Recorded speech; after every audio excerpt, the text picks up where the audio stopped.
Chapter 703. Wu Chun strode forward with his head held high. There was a heroic spirit surging between his brows. Even though this world had been disrupted by him, some general events were still unavoidable. For example, the Alabastan incident is still the same as before. The only change is that the Marine Admiral Kizuru suddenly intervened. However, the distorted script only needs a little correction to return him to his original position. Long time no see, my fleet admiral. Without waiting for Sengoku to speak, Dustless joked. The person who contacted him using the Din Din Mushi was actually Fleet Admiral Sengoku. Sengoku, who was far away in Marin, was silent. He knew that Dustless was deliberately teasing him. He straightened out his thoughts and went straight to the point. Kizuru has rushed to Alabasta. I hope he can rush there too. Sorry, I don't have time. Without thinking, Dustless refused directly. Hearing this, Sengoku's eyes flashed with disappointment, and then he said to the Din Din Mushi, in that case, it's a pity goodbye. As soon as his voice fell, without waiting for Dustless to reply, Sengoku hurriedly hung up the phone. This simple appearance made Dustless unable to react for a while, and he stood still like a stone. This guy is so free and easy for the first time. After a while, Dustless was surprised. When he refused other tasks before, Sengoku persuaded him. In Dustless's impression, Sengoku was the first time he was so straightforward. He didn't even bargain. Dustless frowned slightly. As the saying goes, there must be a demon if something is abnormal. Sengoku's behavior is so abnormal. There must be something wrong. It can't be as simple as it seems. Could it be that the old guy is testing me on purpose? Wu Chun guessed with a shrewd look. This is the most likely. Sengoku is meticulous. The most terrible thing is not his strength, but his intelligence. Sengoku is known as the wise general by the world. After a while, Dustless shook his head slightly. Only Hancock knew about his relationship with Nico Robin. Hancock naturally wouldn't betray Dustless. Gather all your clones in Alabasta. Tell me immediately if there's any trouble. Although he didn't know what Sengoku was planning, Dustless still asked White Zetsu's clones to scatter all over Alabasta. Even if Sengoku's conspiracy was flawless, it couldn't escape his eyes. Speaking of which, how is Crocodile's search for the Nether King? Dustless suddenly changed the topic and asked. Hearing this, White Zetsu shook his head and told him everything. Deciphering the poneglyph is not a trivial matter.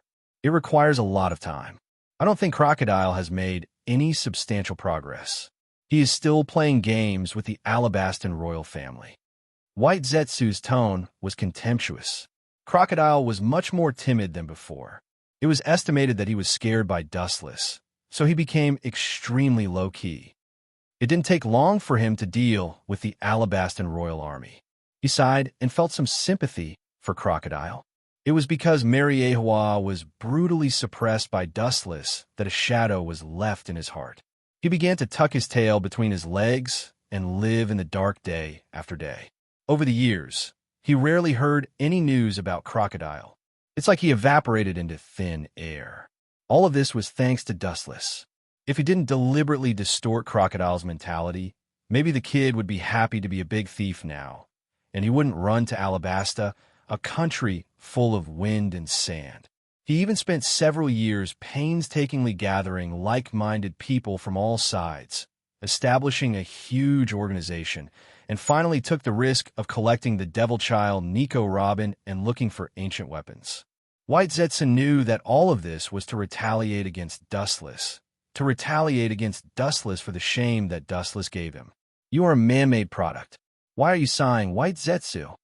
Glancing at White Zetsu, Dustless's plain face showed defeat. I didn't expect that the things I created would sympathize with the enemy. Nowadays, the world is deteriorating. Dustless looked melancholy and emotional. I don't sympathize with him. I just pity Crocodile's naivety.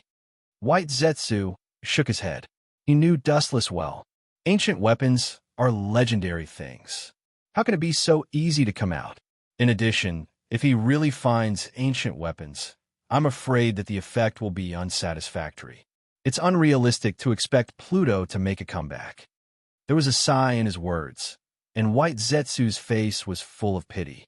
The outside world didn't know Dustless's secret at all. White Zetsu, who inherited part of Dustless's memory, knew that the master was unfathomable and powerful. If you have to find a creature that can defeat Dustless, only the legendary god. Crocodile, don't worry about him, he's just a pawn. Monkey D, Luffy can deal with him.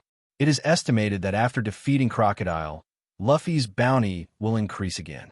It's just enough to annoy that old man Garp. Dustless laughed gloatingly. As for that guy Kizuru, he wants to capture Robin to work for the government. Dream on. A bright golden luster floated all over his body. Although it was warm, it was full of indescribable heat and destruction. It was terrible, as if it could destroy everything in the world. Carefully feeling it, it was actually the ability of the glint glint fruit, but different from before. The power was different, and there was a huge difference. Unlike Kizuru, Dustless's glint glint fruit had already reached the level of awakening. Chapter 704. In the cold and dark space, you can't even see your fingers, and there's a deadly depression. Here, it's several times more difficult to breathe fresh air than in other places. It's like a stone is stuck in your throat, and there's a feeling of suffocation. Creak! At this moment, the heavy metal door was easily pushed open by someone. This metal door that weighed several tons was like a toy. Immediately, a glaring light shone from outside the door. Endless cold fog drifted out of the metal door. Soon after, 3 figures came into view. Looking up, it was Dustless and White Zetsu. The other one was Caesar Kalong, who was responsible for helping Dustless build Pluto. I can't fight with Sengoku now. I can only find another way to make Kizuru go back home. Dustless didn't intend to do the task of stopping Kizuru himself. Long ago, he planned for today and prepared a lot of cards. What he was about to use now was one of the cards he prepared. If one looked around, they would discover that this dark and gloomy space was actually a large laboratory. Countless strange creatures were being cultivated here. In the past, after witnessing Vegapunk's scientific achievements, Dustless ordered Caesar to pay more attention to the study of the human body. With his support over the years, Caesar has made rapid progress. Looking up, looking straight at the largest container in front of him, Dustless's eyes were filled with expectation, and his pace became a lot faster.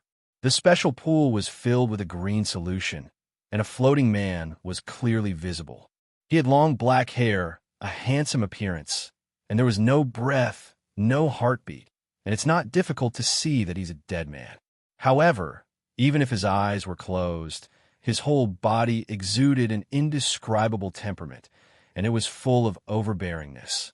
In front of him, he felt as small and powerless as an ant. This person is Uchiha Madara, although he used to control Madara's body to fight Blackbeard, and at that time, he also fused with Dustless's cells. Although all aspects have recovered well, there are still flaws. All in all, at that time, it was just a last-minute preparation. Could it be that Lord Dustless wants to use Edo Tensei? White Zetsu muttered softly. Dustless resolutely shook his head when he heard this. He can use the Edo Tensei on anyone but Madara. This guy's ambition is monstrous.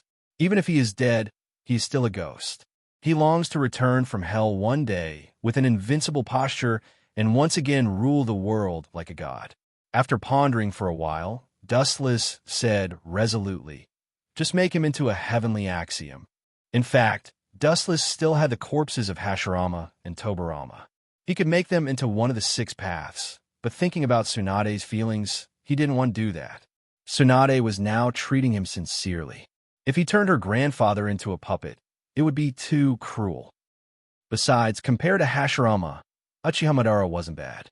With a slight shift of thought, countless black iron rods appeared in his hands. This guy's my perfect test specimen. Do you want to ruin him like this? Looking at the iron rods in Dustless's hands, Caesar's face was full of reluctance and heartache. Although he didn't know what Dustless was doing, he was sure that he was using his precious test specimen for experiments. Uchiha Madara's body was given to Caesar by Dustless, and it took him several years to maintain the current state. Of course, It was also thanks to Dustless's cells that he was able to repair it so perfectly. You only dealt with the first few processes. The final processing process will be done by Dustless Sama. Turning his head and glancing at Caesar, White Zetsu said indifferently. He has always been respectful to Dustless, but for the other subordinates of Dustless, White Zetsu maintained equal status. The greatness of science, you know nothing. This is my perfect work. Seeing White Zetsu's arrogant look, Caesar shouted unhappily. White Zetsu just glanced at him, and then he was silent. He was created by Wu Chun, and he also inherited some of Wu Chen's personality. He was a man of few words and didn't like to talk nonsense. Especially with Caesar, who was a neurotic person, he had nothing to say. Pucci. The black iron rod was inserted into Madara's body, and it contained unimaginable power. Madara's lifeless body moved strangely. How is this possible? Caesar's eyes widened as he witnessed Madara's slightly twitching body, and he couldn't help but roar out loud. Shut up, I can't concentrate. Slightly squinting his eyes, the black iron rod in his hand appeared again, and once again, it went deep into Madara's body. This time, the location was the head. What's more strange is that Madara's eyebrows were slightly raised, and then under Caesar's stunned gaze, he opened his eyes. He's a zombie. Seeing this, Caesar screamed sharply with a roar of steel. Is this guy the reincarnation of God? Can he bring people back from the dead? Caesar's body trembled, and his pupils expanded to the largest extent in his life. His eyeballs were even about to burst out of their sockets, and they were permeated with dense blood. You're the world's #1 scientist all day long, and you're so ignorant. White Zetsu took the opportunity to satirize. When it's time to hit the face, decisive counterattack. This is also a characteristic inherited from Dustless. Caesar, however, didn't care. He was panting like a cow, and his face was flushed. Caesar's eyes widened, and he stared at this unprecedented scene. He lost his mind like a child, quietly waiting for Dustless to perform a miracle. Chapter 705. These black iron rods were undoubtedly the tools used by Dustless to control Madara. They were created by Dustless's will, and without them, Madara couldn't be controlled. Oh, I'm afraid you never dreamed that one day you would be transformed into a puppet by me. Dustless looked at Madara with a smile on his face, and he couldn't help but sigh. Dustless suddenly remembered the young him in the past. At that time, he was just a pawn working for Madara. Looking back now, Dustless felt like he was in a dream. Even though he was 50 years old, every time he thought about it, he was still confused. So powerful, Caesar's eyes were shining, and the way he looked at Dustless changed dramatically. Before, it was just simple respect, but now it was like looking at God. In his eyes, a human being with a mortal body would not be able to reach such a level. It's normal for Caesar to have such an idea. As a native of this world, he doesn't understand and has never seen chakra, a power that he has never been involved in. After a while, Madara was full of catheters, and under Caesar's surprised gaze, he finally stood up. It's the first time I'm using it, although it's not smooth, but it should be no problem to deal with Kizaru. Dustless said calmly. Kizaru was just an admiral of the Marine, so it wasn't difficult to stop him. Dustless glanced at Caesar, who was fascinated and puzzled, and couldn't help but shake his head. Naturally, he understood what this old guy was thinking. This wasn't a product of science, but his will. It wasn't something that could be understood by the word science. Yin-yang release was beyond scientific knowledge. Plop! At this moment, with the sound of water flowing, Madara stood up from the pool, and his whole body was full of catheters. His whole body was expressionless, no different from a machine. Dustless wasn't an Uzumaki Nagato, even though it was his first time using it, and he wasn't very proficient in some areas. He could still control Madara from a distance. 1 meter and 10,000 meters meant the same thing to him. He was not like Nagato, who sneaked up on Muyi and insisted on running near Muyi to strengthen his control of Heavenly Way. Mariewa only needed to control the Heavenly Axiom. As for the other 5, maybe Madara isn't enough, so it's better to test it on someone else. White Zetsu tentatively suggested. Hearing this, Dustless glanced at him faintly. Driving Kizaru away doesn't mean killing him. One Tendo is enough to deal with him. Caesar listened in confusion. He didn't understand the conversation between Dustless and White Zetsu, but he understood the general meaning. When these things were in their complete state, there should be 6 of them. Is it only perfect if there are 6 of them? Caesar's tone was doubtful. Although he didn't know the strength of this Uchiha Madara in front of him, one thing was certain. Something that Dustless personally made would definitely not be weak. And listening to Dustless's previous words, he wanted to use this thing to deal with Kizaru, who was a Marine admiral. You're quite clever. White Zetsu joked. If he could find an opportunity, he wouldn't mind hitting Caesar. This guy relied on the fact that he built Hades for Dustless. He usually thought that he was superior and arrogant. Not to mention White Zetsu, even Doflamingo sometimes didn't put in his eyes. Wu Chen's forces could be short of anyone, but Caesar could not be short of. Humph! Caesar looked at White Zetsu fiercely, and then asked with a face full of curiosity. This kind of thing can you know? Before Caesar's voice fell, Dustless directly said. He understood what Caesar meant. It was estimated that he wanted to ask what kind of thing the black conduit on Uchiha Madara's body was. In this world, not everything can be explained by science, and not everything can be evolved by science. This is the gap between strength. White Zetsu despised. The yin-yang release was mysterious and abnormal, beyond the world's understanding. Even Chakra didn't know what it was, so Caesar couldn't understand it. Caesar's face was red, and he stared at White Zetsu and said, Science is omnipotent. The development of civilization, to a certain extent, can even bring people back from the dead. You're right. For Caesar's words, Dustless nodded in agreement. There is a saying that every profession has its own master, such as Hades, an ancient weapon crown with the title of God, is a product of science and technology. It can't be underestimated, and it was made thousands of years ago. In short, there is no limit to everything, and there is no absolute. Everything has its own way, and when it evolves to the extreme, it will turn into something magical. Humph! Caesar looked at White Zetsu and gave him a look of exultation. He looked arrogant, and his excited expression was full of provocation. These two guys, seeing this scene, Wu Chan was speechless about these two buffoons who liked to bicker. Then, he swaggered away and left the dark laboratory. At the same time, Uchiha Madara quickly put on his clothes and walked out of the laboratory with a cold expression. For Crocodile, Dustless naturally wasn't interested in such a small character. The purpose of creating Uchiha Madara was to stop Kizaru.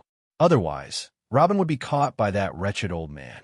Dustless also counted on Robin to be an undercover in the Straw Hat Pirates, so naturally, he couldn't do as Sengoku wished. In the future, when it comes to cleaning up the Marines, Tendo will do it. It will save me the trouble of doing it myself. With a gloomy smile, Dustless said. Although he was also an admiral of the Marine, his purpose was different from Sengoku's, so he couldn't let Sengoku do what he wanted. Chapter 706. As soon as he stepped out of the dark laboratory, an anxious figure came into view. The newcomer's skin was wheat-colored with golden hair and fiery red feathers all over his body, exuding a gloomy and depressing atmosphere. The corner of his mouth outlined an elegant smile. Dustless recognized the person in front of him, or rather, in the whole world, only Doflamingo dressed like this. He is also Dustless's dedicated henchman. Many things are handled by him. For example, Doflamingo, who is over 40 years old this year, is at the level of an admiral and is quite powerful. At the moment, his face was full of anxiety and his brows were wrinkled. Obviously, something bad has happened. I heard that you have been living a good life these days. Before Doflamingo could speak, Dustless spoke first. Because Doflamingo is one of the 7 warlords of the sea, he alone controls the business of both the black and white side, and no one dares to stop Doflamingo, so his business is getting bigger and bigger. He has been living a good life in recent years and is very carefree. Dustless also turns a blind eye to this. Doflamingo secretly sells all kinds of firearms and a large number of artificial devil fruits. It is estimated that he has earned at least tens of billions of berries over the years. Of course, people like Dustless and Doflamingo have a diluted concept of money. It is just a number. The most important thing is that a large number of devil fruits and smuggled firearms can make the world chaotic. This is also the reason why Dustless indulges Doflamingo. Doflamingo's old face suddenly collapsed. He took off his sunglasses, revealing a worried face. He looked sallow and emaciated. It wasn't hard to see that he had been unusually troubled recently. The side effects of the artificial devil fruit army formed by 100 Beast Kaido came out. He killed the subordinates I sent to accept berries and also shouted to expose me for selling fake goods. The artificial devil fruit that Doflamingo sold to Kaido was a defective product developed by Caesar. It has a lot of side effects. After a long time, it will drain a person's body and drain the host's own energy. It will not take long for the host to die of exhaustion. Selling fake goods. So what? You're making money out of nothing, Dustless said with a straight face. Anyway, there is no guilt in it, and the berry that Kaido sent was just ill-gotten wealth. That bastard, he said that he would inform the Marine headquarters about the news of me selling artificial devil fruit. Doflamingo gritted his teeth and roared. That old man is quite smart. Dustless nodded slightly, secretly praising Kaido's quick-wittedness. Privately developing artificial devil fruits was not a small crime, especially when Doflamingo sold it to the world's pirates. Even the Revolutionary Army's troops, and some war-torn kingdoms, the world government would definitely not be able to bear the consequences. Even the Shichibukai could not bear the anger of the Gorosei, 5 Elder Stars. Selling the artificial devil fruit to the Yonko for emperors was not a joke. It's a trivial matter. If you wanted to tell the Gorosei, 5 Elder Stars, and the Marine headquarters what you did was already in broad daylight. Even if I cover up for you, it's useless. Dustless explained with a smile. Doflamingo was stunned. Indeed, since Kaido did not inform the government and the Marine, it means that there is still room for maneuver. It's estimated that he wants the real thing, not the previous fake products. Dustless's eyes flashed. His eyes were shining, as clear as water. Dustless naturally knew what Kaido's idea was. It was nothing more than to truly complete the artificial devil fruit. He did not expose Doflamingo, but quietly explained everything. After all, only Doflamingo has artificial devil fruit in the world, and Kaido does not want to lose this only source. How can that be? That guy is ambitious. If we give him the real devil fruit, he will definitely repay kindness with ingratitude in the future. He will use the artificial devil fruit to deal with us. This is supporting the enemy. Doflamingo struggled. He hated Kaido very much. Now that he wants to support the enemy, it's better to kill him. What about supporting the enemy? Look at the long term. Dustless said without changing his expression. Even if he gets the artificial devil fruit, Kaido will form a devil fruit army to attack the Marine and other pirates. For the time being, it will not be Dustless's turn. In funding Kaido to beat the Marine and other pirates, Dustless doesn't think there is anything wrong with it. This is also a disguised use. Using Kaido to weaken the strength of the pirates and the Marine will reduce the resistance when they rule the world in the future. What if that old guy doesn't know? You also know that the higher the status of a pirate, the more greedy they are. Doflamingo still struggled. Doflamingo had a bone-deep hatred for Kaido. Back then, he was beaten by Kaido until he was looking for his teeth on the ground. If it wasn't for Dustless arriving in time and saving him from the tiger's den, perhaps many years ago, Doflamingo would have already gone to the underworld to report. If that's the case, let him shut up forever. Behind Wuchen, Uchiha Madara's eyes shone with a cold light, and his whole body exposed an extremely powerful aura. His whole body's temperament was like an unsheathed sword, invincible and extraordinarily overbearing and oppressive. It's obviously a dead body. How can it be? Doflamingo's face was full of horror. Looking at the long black hair of Uchiha Madara, he felt a heavy oppression, making his forehead uncontrollably break out in cold sweat, and his face involuntarily showed fear. Doflamingo felt a fatal threat from this man, who was covered in all kinds of black iron rods. It was as if he had met his legendary natural enemy, which made him fearful and panicked. Chapter 707. On the blue sea, several battleships were moving quickly. Kizaru stood proudly on the ship, his mouth leisurely blowing smoke rings, his face relaxed. Wearing huge glasses, his demeanor looked quite comfortable and comfortable. Thinking of the comfortable and leisurely life now, Kizaru's depression also disappeared. It's really not easy to climb to this point. It took a lot of hard work, and now the rain is finally over. It's a sunny day in life. Although he's already half 100 years old, he's still young compared to some big pirates. Admiral Borsellino, we've been sailing for a night. Do you want to find an island to rest? At this moment, a military officer came to Kizaru and tentatively suggested. Looking around, the entire fleet's personnel were tired like dead dogs. Kizaru's eyes flashed with hesitation. Thinking of the importance of Nico Robin, he wanted to refuse directly. But then he looked around and saw everyone's weak appearance. He also knew that it's too much. After all, these were all ordinary Marines. There is a world of difference between their physique and the generals, as well as all other aspects. After about half a day of travel, Kizaru and the others came to a deserted island. It was quite desolate, and there were no birds or beasts, but the size of the island was beyond imagination. A group of soldiers ran to the island to rest, and some even directly vomited. This group of young people is really useless. Seeing this scene, Kizaru couldn't help but shake his head. Compared with his humanoid weapon, all aspects are 1,000 miles away. The humanoid weapon, which is designed with Bartholomew as the basis, has now begun to be mass-produced. In order to prevent accidents, Kizaru brought a lot of them this time. It's just that these are machines and they don't need to get off the ship, so they stay on the battleship. Kakaka. At this moment, on the shore of the nameless island, strange ripples suddenly splashed on the sea surface. It spread rapidly like a wave, and in an instant, it spread hundreds of meters away. Immediately, under everyone's gaze, several marine battleships slowly sank.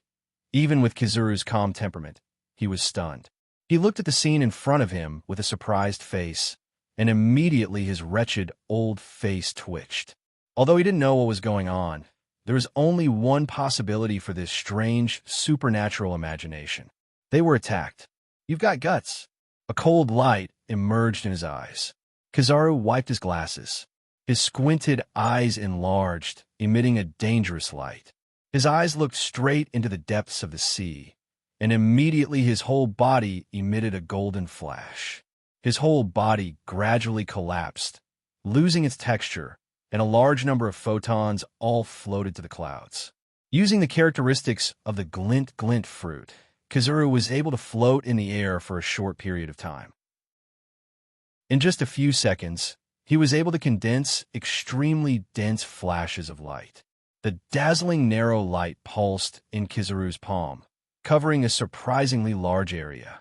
Kizaru knows that the ship has sunk and there is no possibility of salvaging it, which means that the mission has failed. If they don't catch the culprit, Sengoku will inevitably scold them. Yasakani no Magatama, the densely packed golden light bullets poured down like ants, swallowing the entire sea in an instant. The sinking warship was instantly smashed into pieces. Bang, bang, bang. The earth trembled violently, raising smoke and dust that covered the sky. Looking straight ahead, there were more than a dozen shadows in the hazy smoke and dust. All of them escaped from the Navy's sunken warship. However, in the face of Kizaru's exaggerated attack, he didn't care about them. Whiz, whiz, whiz, the golden light bullets were mighty, annihilating everything in the world. Even if the warship was disintegrated, the raging golden light bullets did not stop attacking, but went straight to the dark shadow in the depths of the sea. Under the perception of observation hockey, Kizaru clearly perceived the location of the dark shadow. Smart. The mysterious dark shadow on the bottom of the sea raised a playful arc, looking at the light bullets that were about to hit him into a sieve. His face, with a black catheter, swept a sneer. Bang! At the bottom of the sea, it was as if he was on land, ignoring the gravity of the sea and jumping out of the sea. This guy, who the hell is he? He can float in the air. Kizaru's eyes widened, and his dry mouth was round. He asked himself that he had fought countless pirates in his life and witnessed countless strange abilities, but it was the first time he saw someone who could fly out of thin air. Quietly staring at the dark shadow in the sky, Kizaru keenly smelled an unprecedented danger. He put away his sloppy appearance and flipped through the information in his mind, but he had never seen or heard of this character. Looking up, the mysterious man's back was facing Kizaru. He could only see his side, his long black hair dancing in the wind. Wearing black gloves, wearing red armor, his whole body was filled with a cold breath of decay. The invincible momentum and the spirit of despising all things made Kizaru stunned. "Ah, such an arrogant guy is really rare," Kizaru said in a frivolous tone. Even so, Borsellino's face flashed with cold light. He was a marine admiral, but the mysterious man in front of him seemed to treat him as an ant, as worthless as a cabbage on the roadside. Whiz, whiz, whiz. At this moment, there was a violent vibration in the smoke, and there were as many as a dozen pacifists, big mouths and dangerous eyes condensed in their mouths.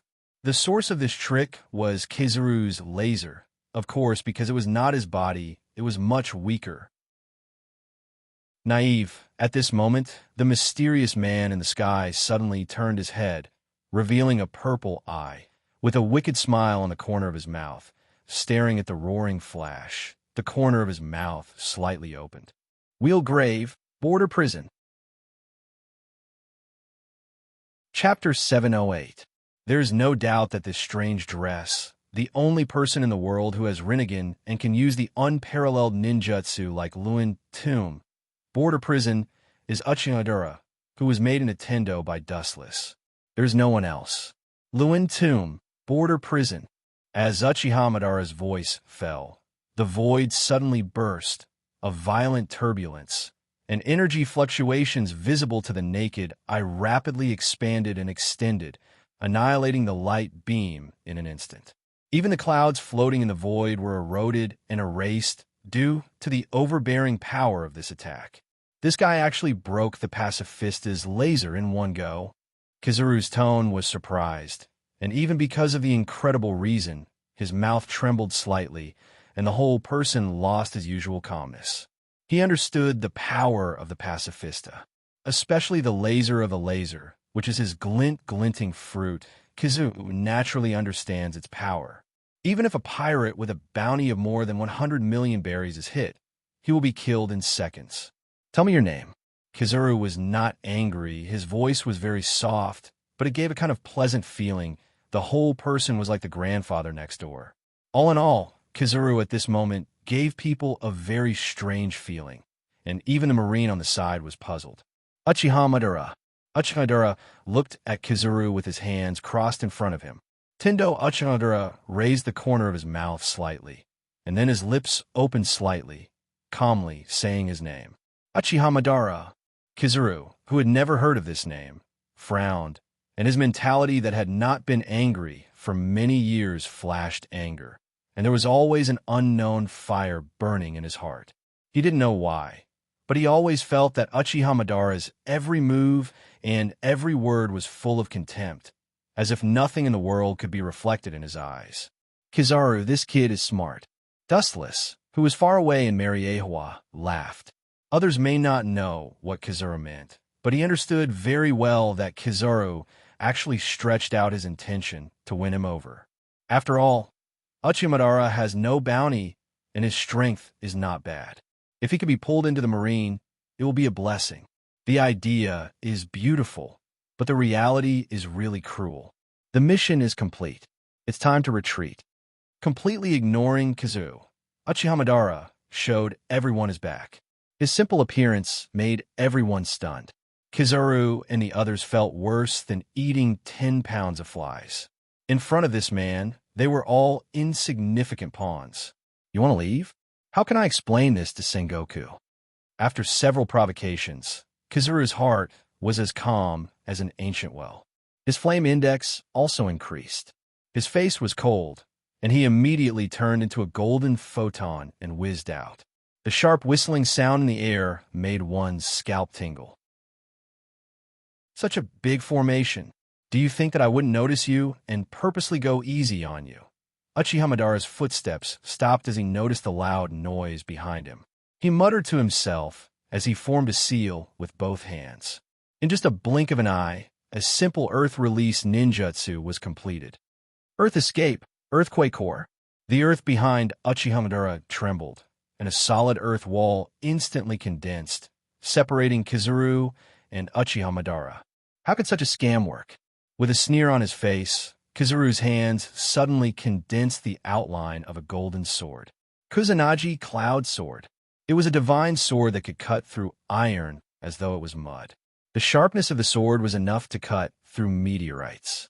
The blazing heat that emanated from the sword was something that no one dared to underestimate.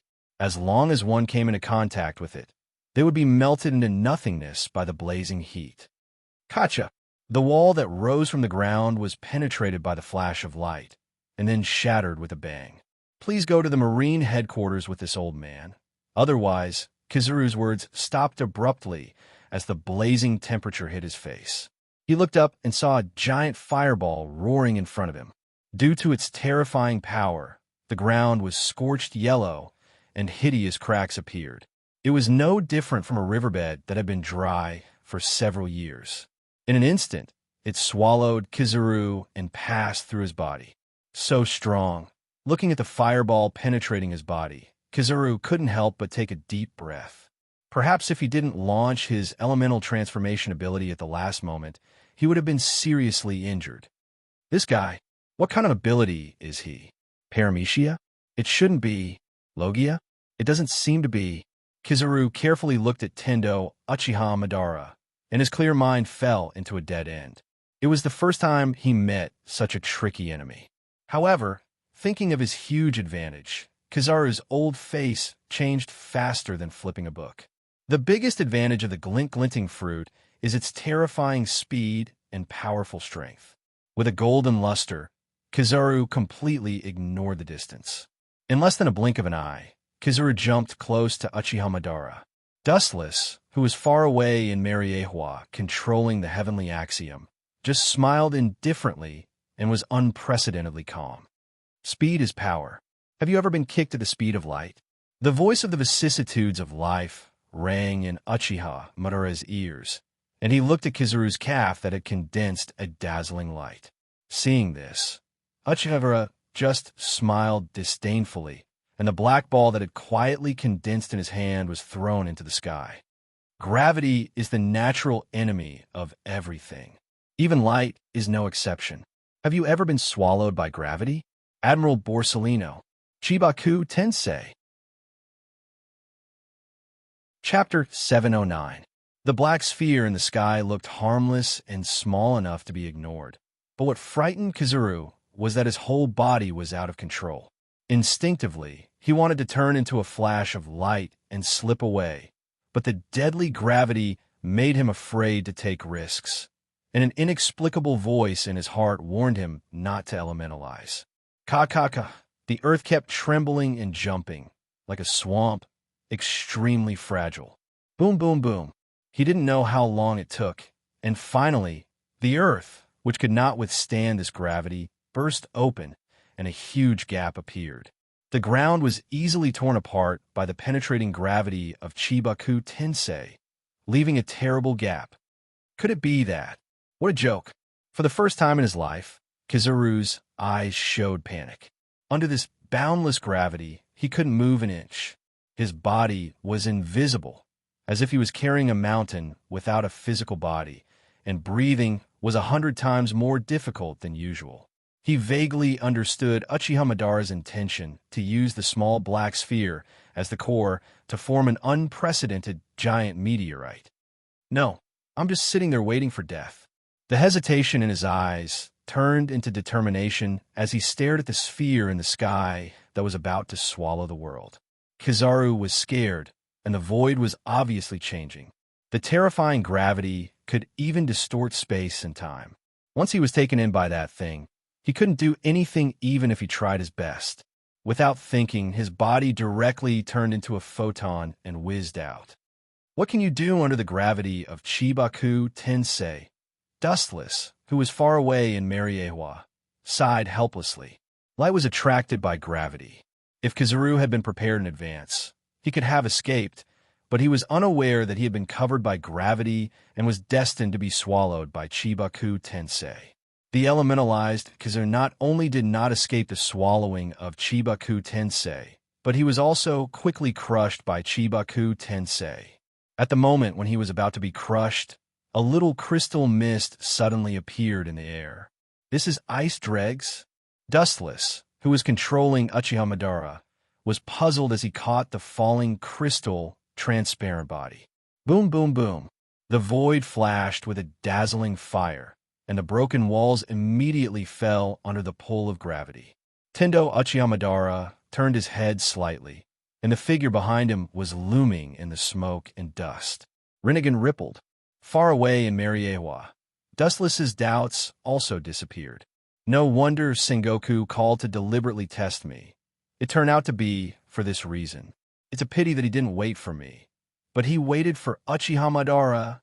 Dustless gloated with the corner of his mouth slightly raised. "It's really unfortunate to meet two admirals," Tendo Uchiha Madara said with a headache. Others couldn't see the blurred reflection in the dust, but Uchiha Madara could see it clearly. His tall body was nearly 3 meters tall, not far from Kizaru's height. "I don't hear any regret or misfortune in your tone. Please at least tell us your purpose for attacking the Navy out of nowhere. At least we can give the Fleet Admiral an explanation." Akiji walked out of the smoke with a lazy face. His expression was sloppy, but his voice was extremely cautious. "Before this, how did you know the weakness of Chibaku Tensei?" Turning his head, Uchiha Madara asked with interest. Hearing this, Akiji shook his head and shrugged. "It turned out to be Chibaku Tensei. Its power is as arrogant as its name. It's not a weakness. I was just taking a gamble. I couldn't just sit there and wait for death, so I directly attacked the Black Sphere. As for whether I could save Borsellino or not, it would depend on his luck. But now, it seems like I made the right bet." Uchiha Madara heard this and nodded sincerely. The weakness of Chibaku Tensei was to attack the Black Sphere before it was formed, so Chibaku Tensei would collapse by itself. At the same time, golden photons condensed around Akiji. At first, it was a little bit, and then gradually increased, converging into a tall figure with the word justice clearly visible behind the white cloak. It was Admiral Kizaru, but because of the demonic scene just now, his face was a little pale and bloodless, and he was still in shock. Presumably, it was the first time Kizaru had experienced such a horrible scene in recent decades. "It's really unpredictable. The person I was waiting for didn't come, but it seems that I'm waiting for a more powerful person. Really, why are powerful enemies always on the opposite side of the Marine? By the way, you haven't returned to the purpose of attacking the Marine," Akiji asked while looking at Uchiha Madara's eyes. Dustless Mariewa's mouth curled into a smug smile. The person he was waiting for didn't come. He was afraid that he was talking about him. But unexpectedly, he was waiting for Uchiha Madara. Reason? What reason do you need? When a pirate meets a Marine, or a Marine meets a pirate, what reason do you think is needed to fight? What other reason do you think is needed? Facing the two admirals, Uchiha Madara replied calmly. His plain tone was exactly the same as the dialogue between ordinary people, maintaining calmness. In the eyes of Kizaru and Akiji, it was very strange. Don't say that they met two admirals at the same time. Even if they met one of them, the pirates often fled without fighting. "Be careful. This guy is very evil," Kizaru said cautiously. "What kind of ability does he have?" Akiji asked, thinking of Madara's ability. Hearing this, Kizaru's face suddenly stiffened, and he shook his head with a pale face, and then said in a half-joking, half-serious tone, "Maybe in the future there will be more devil fruit, and the ability user himself is this guy named Uchiha Madara." Chapter 710. Hearing Kizaru's words, Akiji's face changed slightly. Perhaps Kizaru was exaggerating, but he is also one of the most powerful people in the Marine headquarters. For Kizaru to say such words, it can be seen how terrifying Uchiha Madara is. Akiji was a little more wary of Madara. This yellow monkey is quite clever and has rich combat experience. He deserves to be a Marine admiral. Dustless, who was far away in Mariewa, nodded secretly. He just tried to use armament haki, and it was easy and simple. Strangely, he couldn't control Uchiha Madara to use armament haki. It was the same as the original Naruto world. Dustless used the body of elephant turn technique, but he couldn't launch the ability of glint glint fruit. It's probably because of the different power systems of the two worlds. Uchiha Madara didn't touch armament haki, but it doesn't matter. Shaking his head, Dustless instantly understood the reason. His deep eyes were extraordinarily wise and confident. Even if Uchiha Madara doesn't use haki, if it wasn't for Akiji, the battle might have ended. It's strange that he can't use armament haki, but in any case, we have a great advantage. Akiji's surprise turned into relief. He never thought that Uchiha Madara wouldn't be able to use haki. This way, the odds of winning are much greater. Logia users are the natural enemies of those who can't use haki. As soon as Akiji's voice fell, Uchiha Madara sneered. Arrogant words? A natural enemy of mine? So what if you don't use haki? Do you think I can't do anything to you too? His body full of black iron rods was oppressive and terrifying. In the dark, Uchiha Madara seemed to be emitting black gas behind him. Combined with the strange eyes, he was like a death god coming out of the underworld. It's actually very simple to deal with Logia. You don't necessarily need armament haki. Other abilities will do. His hands quickly printed, and Uchiha Madara's mouth curved. If you dare to use the elements, you can try it. This guy is really arrogant. With a snort, Akiji's eyes flashed with a cold light. At the same time, Uchiha Madara's hand print was completed, and an endless sea of fire spewed out of his mouth. Fire style, grand fire annihilation. Scorching hot flames that almost covered the entire sky came rushing over in a grandiose manner. This unprecedented scale covered the sky and covered the earth. Even the sky was dyed a deep red, and the scene was extremely spectacular. Kizaru calmly elementalized, and so did Akiji. However, in the next second, Akiji ended his elemental transformation and revealed his original body. His old face was tense and looked a little depressed. What's wrong? You don't dare to elementalize? Uchiha Madara teased. Akiji's expression was within his expectations. Kizaru narrowed his eyes and looked at the melted water droplets under Akiji's feet. He then looked at the hot environment around him. Kazan's body is melting. His attributes are restrained, Kizaru Janwei said as he recalled the black sphere. Sometimes, the suppression of one celestial attribute was even more terrifying than domineering. Akiji's old face was gloomy. Fortunately, he reacted in time and ended his elemental transformation. Otherwise, his body that had turned into ice would have been directly evaporated by the monstrous fire. I say on. He leaped up and shot out long and narrow icicles from his arms. Kakaka! Countless ice dregs extended from the ground, and the earth was instantly frozen. Immediately, it rose violently and turned into an iceberg of more than 10 meters, trying to block the fire. Fire can restrain water, but water can also restrain fire, and even has an advantage. Tomb of Samsara, border prison. His eyes were filled with ripples, and then in Madara's sight, several shadows flew out quickly. Each of them had infinite power and looked no different from Uchiha Madara. Kakaka!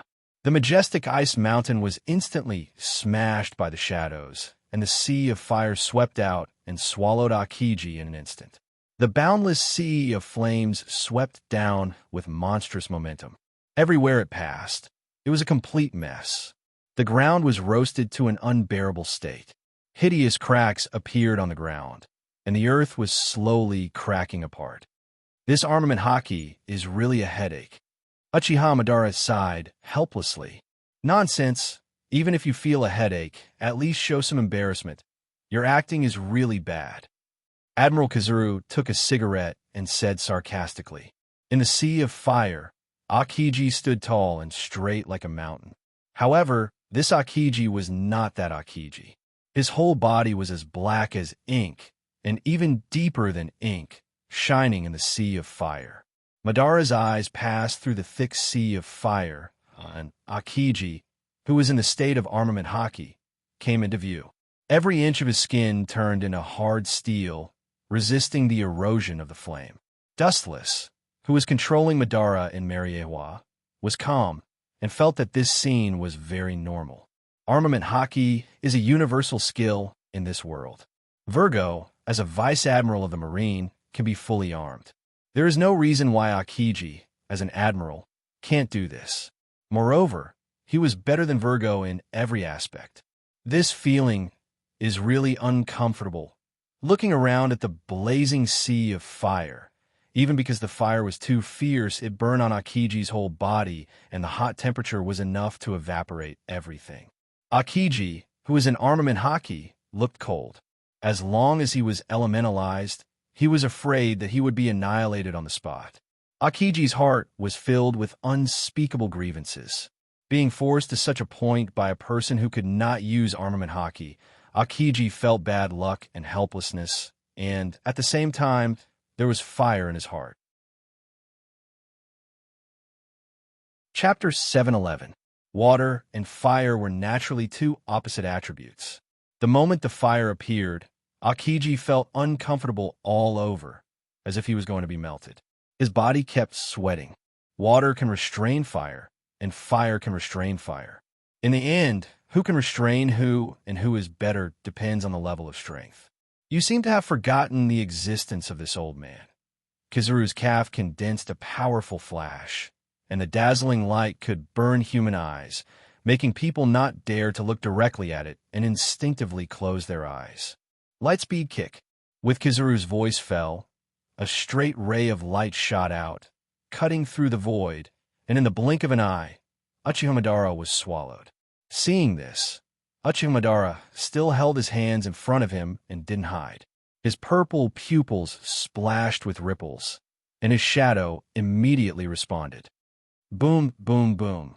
A harsh explosion sounded out of thin air, and the earth trembled, followed by a huge fireball rising into the air, and the blazing impact spread out. On the ground where Uchiha Madara stood, a clear, scorched black hole came into view. Even if you don't die, you'll lose a layer of skin, Kizaru said calmly while blowing smoke rings.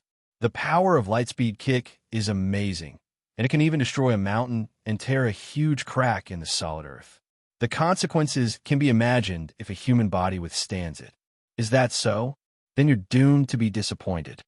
In the black smoke of burning flames, a figure loomed, and the burning flames around him tried to swallow him, but they were crushed like candles in the wind.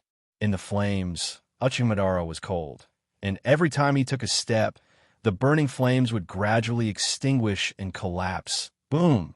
With the last footstep falling, Uchiha Madara stepped out of the flames intact. This guy, impossible, I just hit him head on. Kizaru frowned and said with a tone of disbelief, "The mystery of Tomb of Reincarnation, border prison, is mysterious, and you ordinary people will never understand it." Uchiha Madara's face remained cold as he said indifferently, "Is it possible that my kick missed?" "Impossible." Looking at the intact Uchiha Madara, Kizuru's face was strange. At this time, Akiji, who was in the state of armament hockey, also came to Kizuru. "I don't think so. Something seemed to have blocked the attack for him." Akiji guessed. He had been observing Uchiha Madara's movements. The moment he was attacked, the flash exploded in advance, and it didn't hurt Uchiha Madara's body. "You guys are quite smart." Tendo Uchiha Madara couldn't help but look at Akiji with admiration. One was probing the enemy from the front, while the other was secretly observing the enemy's every move. Their coordination was flawless. These two guys are good. It seems that in the past few decades, the strength of the three admirals has progressed rapidly. Dustless, who was far away in Mariewa, controlling Tendo Uchihamadara's side. The Admiral's combat experience is extremely rich. Akiji and Kizaru joined the Marine when they were 20 years old. Now the youngest of them, Akiji, is nearly 50 years old. They have been fighting pirates for 30 years. 30 years of rich experience, as well as combat experience, is not a joke, especially when it comes to Devil Fruit ability users. Some ability users have never heard of or seen before. Therefore, the Admiral's adaptability is extremely strong. Although they are extremely surprised by Uchihamadara's ability, they still remain calm. It seems that it's time to retreat. There's no need to entangle with the two of them. The mission is completed. Dustless pondered. His trip was just to stop Kizaru from capturing Robin. Now that their battleship has sunk, it means that there is no means of transportation. When they arrive at Alabasta, maybe Robin will have joined the Straw Hat Pirates and left. Want to go?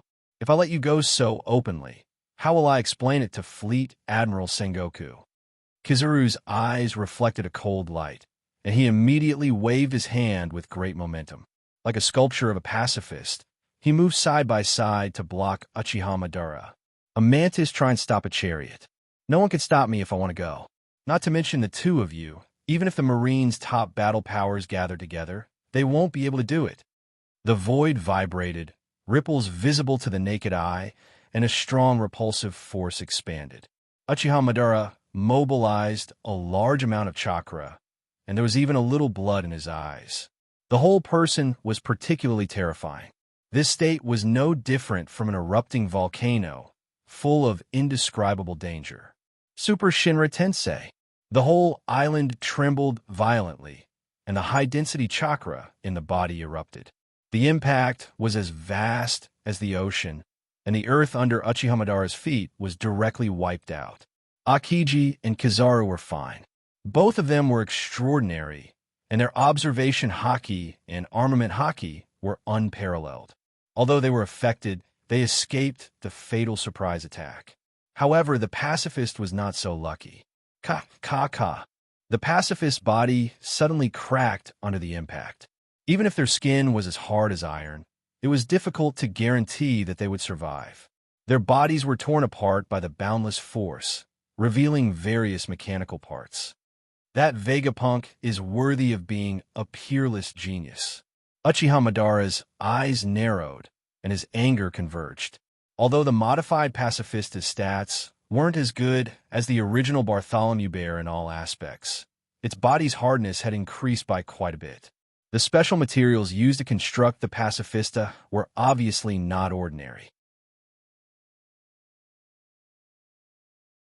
Chapter 712. As far as the eye could see, the entire central area of the island had suffered an unprecedented impact. The earth had been flattened. The island had suffered a direct impact from the Super Shinra Tensei. The devastated island was a shocking sight, and the giant craters were obvious. This extremely large area of effect attack left everyone dumbfounded.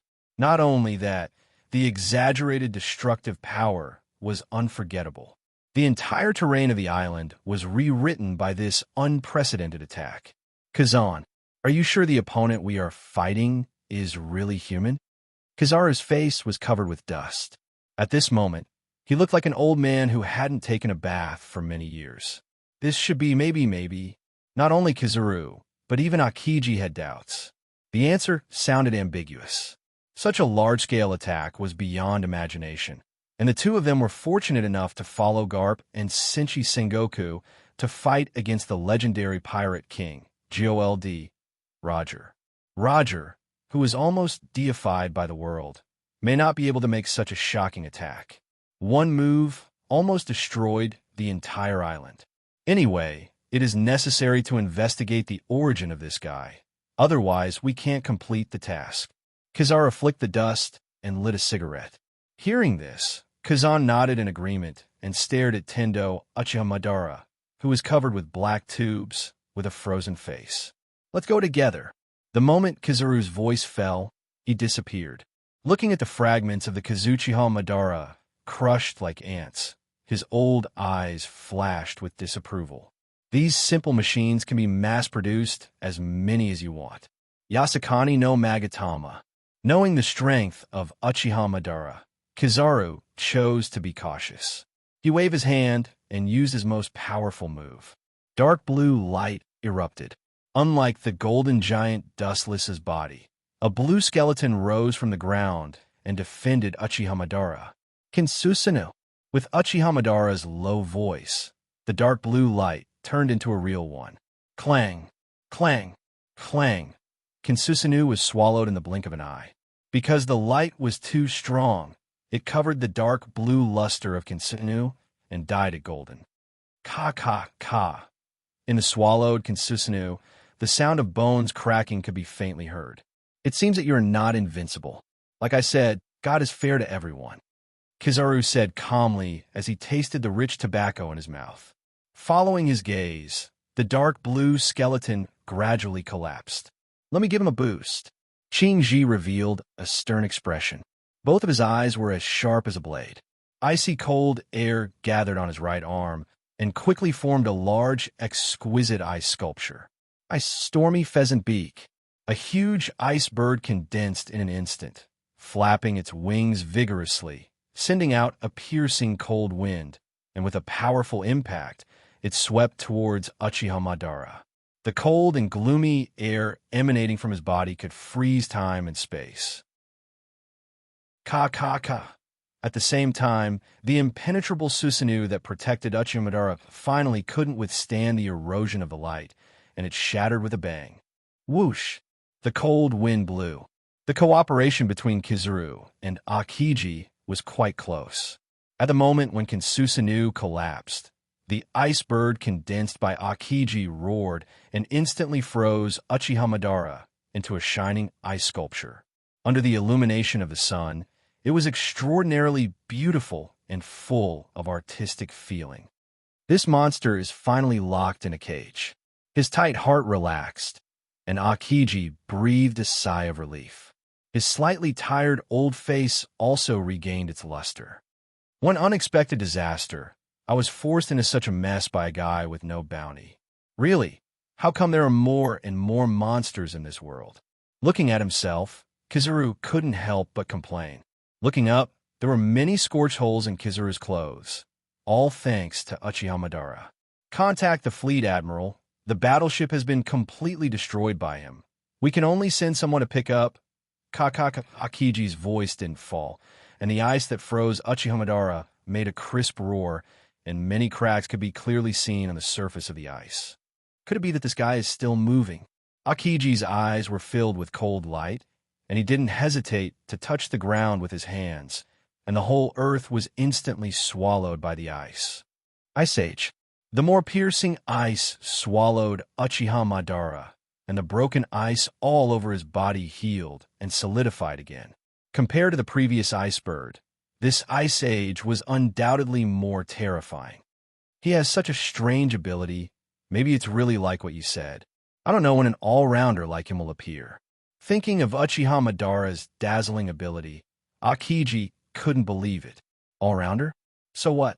In front of justice, even if he's invincible, he has to stretch his neck and accept the punishment.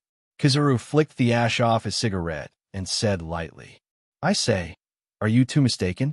Do you think that's the real me? At this moment, a ghostly voice came from behind Kizaru and Akiji. What you see may not be true. What you painstakingly deal with is actually just my shadow. Do you think you're winning? Are you Marines so naive? Turning his head, Uchiha Madara, with various black tubes all over his body, mocked. He touched his chin indifferently, and the sharpness in his eyes converged. Damn it, this tone, and this expression, why do I feel so familiar? Kizaru's old face was full of puzzlement, and he seemed to have an impression of Uchiha Madara's speech and behavior. What kind of ability is it? Forget it for the time being, you're an all-rounder. Akiji's doubts were instantly relieved, and he was no longer entangled. After capturing this guy alive, all the puzzles will be solved. Ka. At the same time, the ice that froze Uchiha Madara also shattered, but there was no one inside. Originally, I had wanted to simply leave. However, It would appear that if I don't teach you two brats a lesson, you two won't let me leave unscathed. Tendo Uchihamadara's voice became indifferent, and at the end of his words, he disappeared. So fast, seeing Tendo Uchihamadara disappear in an instant, Kizaru and Kuzan immediately used their observation haki to perceive Tendo Uchihamadara. TSK. Let me see how much you three great generals have grown. Dustless Mariawa's face was full of playfulness, and he suddenly found that his boring life was a lot happier, and then he seriously controlled Uchihamadara's movements. Unfamiliar the first time, familiar the second time. At first, it was still not too familiar, but along with the passage of time, Dustless already became more and more proficient in using heavenly Dao spots. Found it.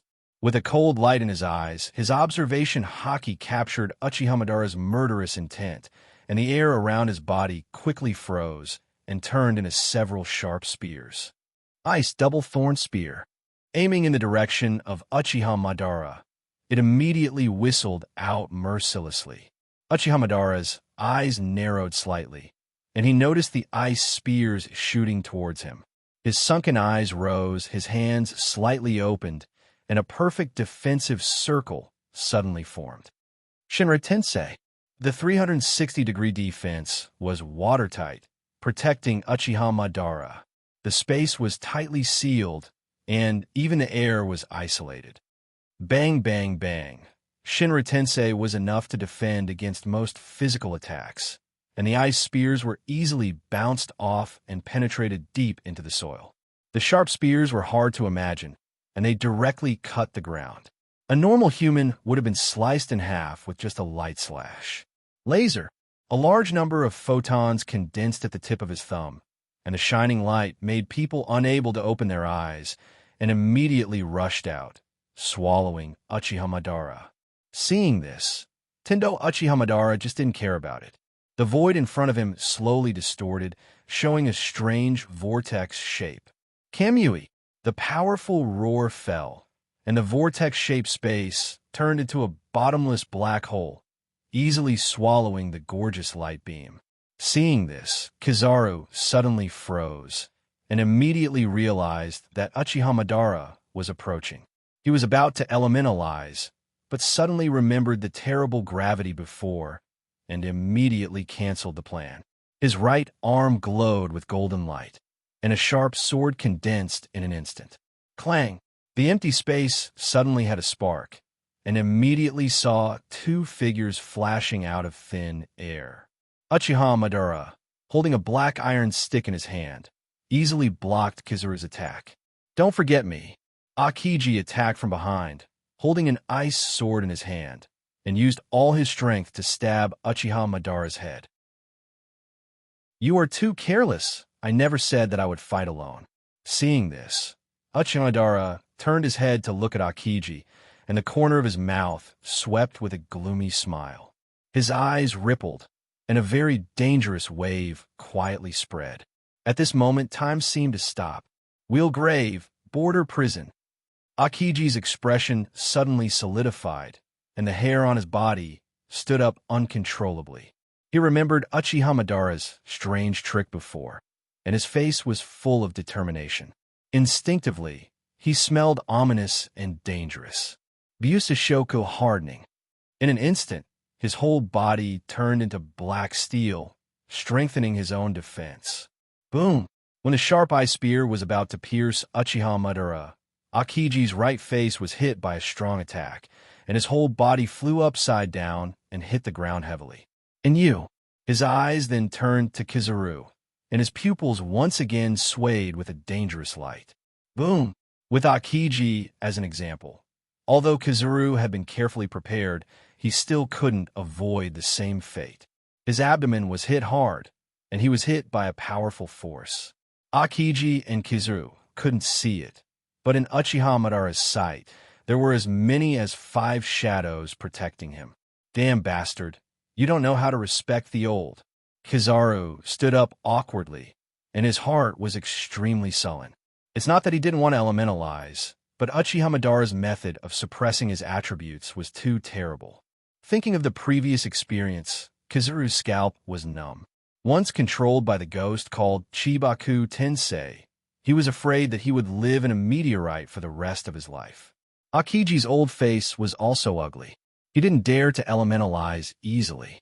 If he was caught, he would be directly evaporated by Uchiha Madara's hot flame. Therefore, Kizaru and Akiji could only rely on Busashoka Haki to resist. Although they would be attacked, the risk was much smaller. One wrong step, and they may fall.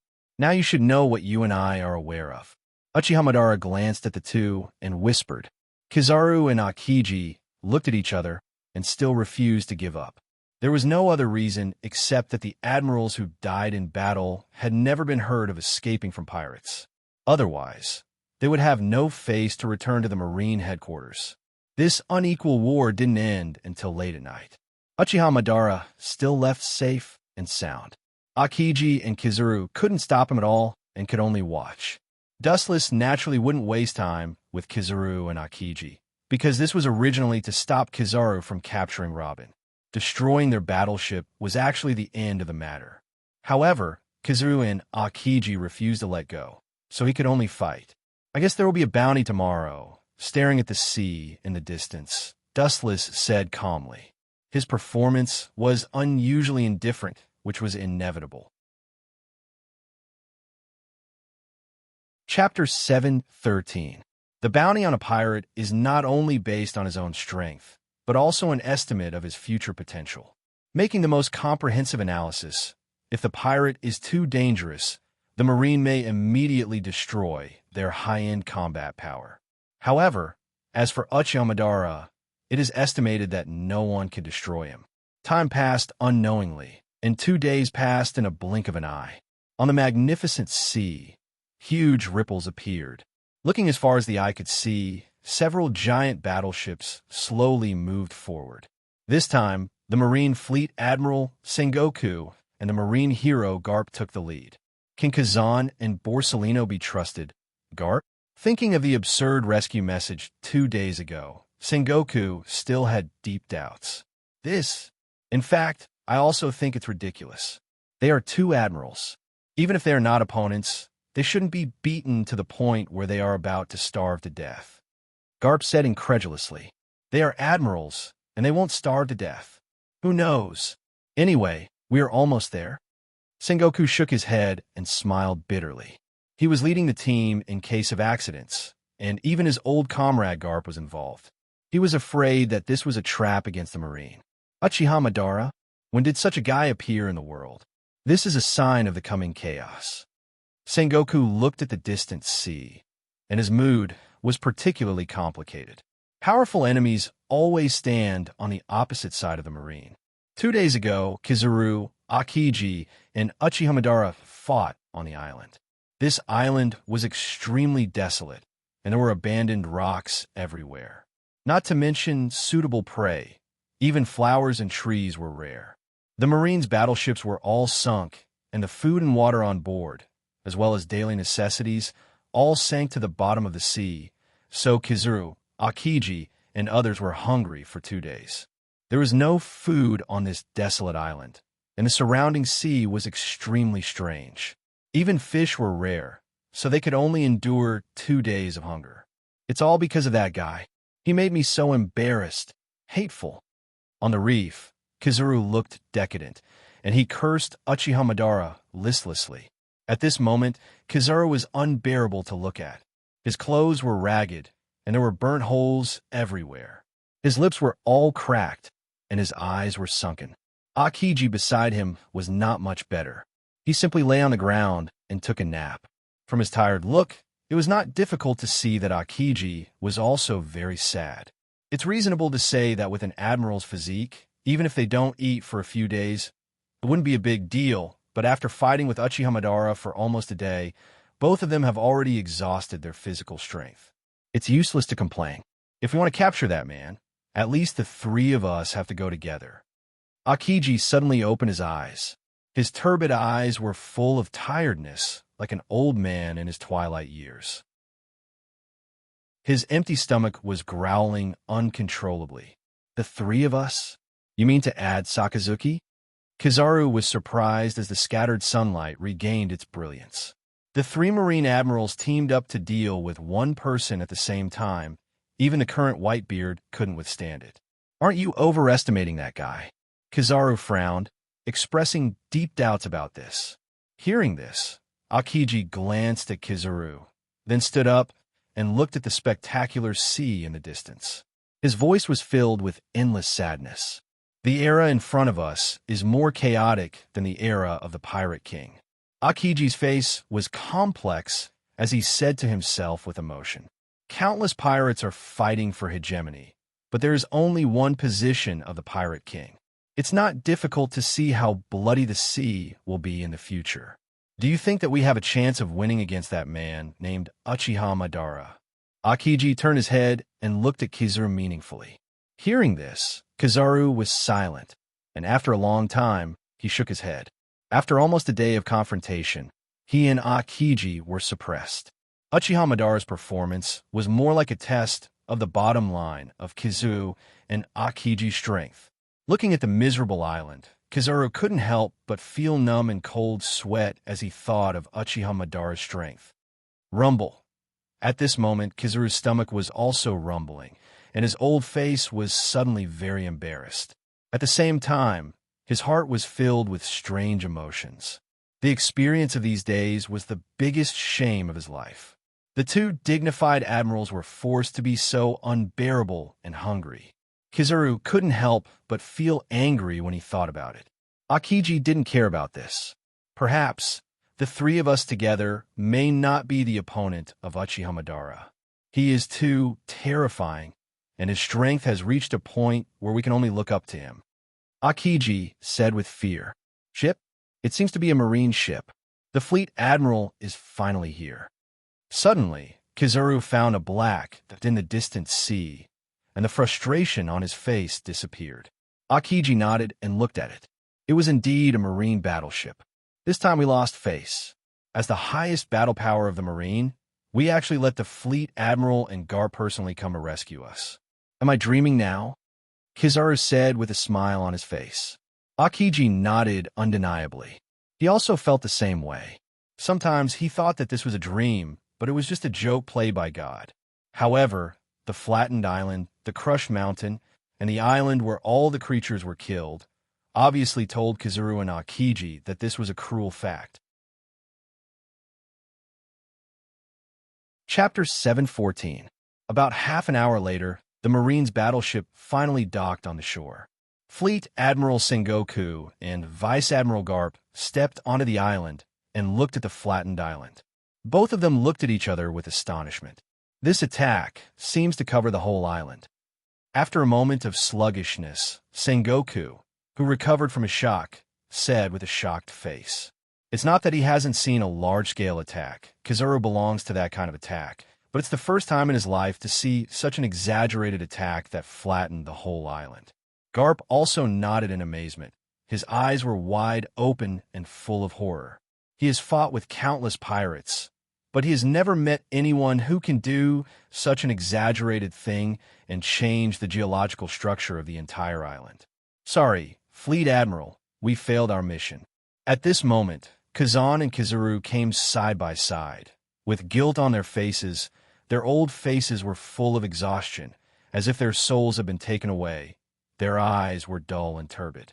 Seeing this scene, Sengoku took back the words he was about to say, and then waved his hand with great momentum, indicating that the two should go to the ship and rest for a while.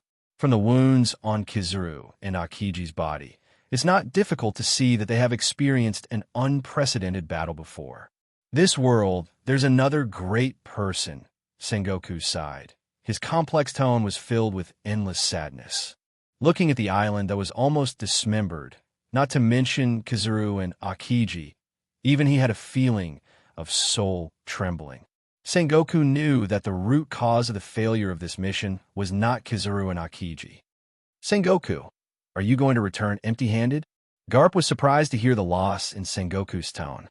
The Marine Fleet Admiral has always been the master of the hawk without seeing the rabbit. Asking him to give up the prey and return empty-handed is worse than killing him. The Uchiha Madara that Kizaru and Akiji talked about? Sengoku asked. Garp shook his head and said, I'm talking about that devil's child, Nico Robin. Aren't you going after her? Sengoku's old face suddenly collapsed, and his tone was bad. If I knew the loss was so heavy, I wouldn't have taken Nico Robin. After that, Sengoku boarded the ship angrily. Garp's old face grinned as he looked at the fragments of the pacifists all over the place. He sighed and followed Sengoku's footsteps to board the battleship again. No wonder Sengoku was so angry. The two generals were beaten like rabbits. Even the newly developed humanoid weapon was crushed like an ant. It would be strange if he was happy. Time flew by, and 7 days of effort quietly slipped through his fingers. The latest bounty list flowed out of the Marine headquarters and spread all over the world. Most of the names on the list were emerging pirates from all over the world, including Straw Hat Luffy. In just a few hours, the news had spread to every corner of the world. He thought it was just a sparse and ordinary bounty list issued by the Marine headquarters, but a strange bounty image soon plunged the whole world into a storm. The man in the painting was tall and big, and there were all kinds of black iron rods on his body. His cold eyes looked down at the sky, and his awe-inspiring gaze looked down at everything in the world. The first impression he gave was that he was arrogant. The most surprising thing was that his bounty was as high as 500 million berries. It was as if a heavy stone had fallen into the water, setting off huge ripples. The whole world was boiling and in chaos. Pirates all over the world were talking crazily as if they had been injected with chicken blood. It's not that there are no pirates with a bounty of 500 million berries. On the contrary, there are many pirates in the second half of the Grand Line. But the man named Uchiha Madara in front of him was obviously a newcomer. His first bounty was as high as 500 million berries. Looking at the history of pirates in the past decades, or even longer, it has never happened. The shock to the whole world can be imagined. A newcomer like the sea has a bounty of 500 million berries. This sky-high bounty made many veteran pirates feel ashamed, and they shouted that they want to take a look at this kid who has just entered the Tao. All in all, Uchiha Madara's name instantly became the object of discussion among pirates all over the world. Oh, Sengoku, that old man. Dustless of Mariehua naturally also received the information. Looking at the list of bounties of 500 million berries in his hand, he instantly understood the intentions of Sengoku. With the strength of Tendo Uchiha Madara, 500 million berries is indeed low. It should be 1 billion berries, or even 5 billion berries. White Zetsu was also puzzled by this bounty. Uchiha Madara's strength is definitely more than 500 million berries. He can easily defeat 2 Marine admirals. At the very least, the conservative starting point is 700 million berries or 800 million berries. Now, the bounty of only 500 million berries is really not justified. Master, this bounty is unprecedented. From the establishment of the world government to the present, for more than 800 years, no one has reached the bounty of 500 million berries for the first time. Hancock didn't know whether to laugh or cry. For the first time, don't mention 500 million berries. Even 100 million berries is rare. Dustless and White Zetsu actually think that the bounty is too low. Hancock's helplessness can be imagined. I'm not talking about the bounty. Sengoku actually has a deeper meaning. Things like berries are just a concept for me. The fame and fortune of a pirate is just a fleeting cloud. Dustless replied with a deep look. Berries and reputation are trivial things. What he cares about is Sengoku's sinister plan. Chapter 715. All in all, the news of Uchiha Madara's bounty of 500 million berries swept the world in an instant like a hurricane, and all the pirates in the sea were shocked. A storm unique to Uchiha Madara swept the planet.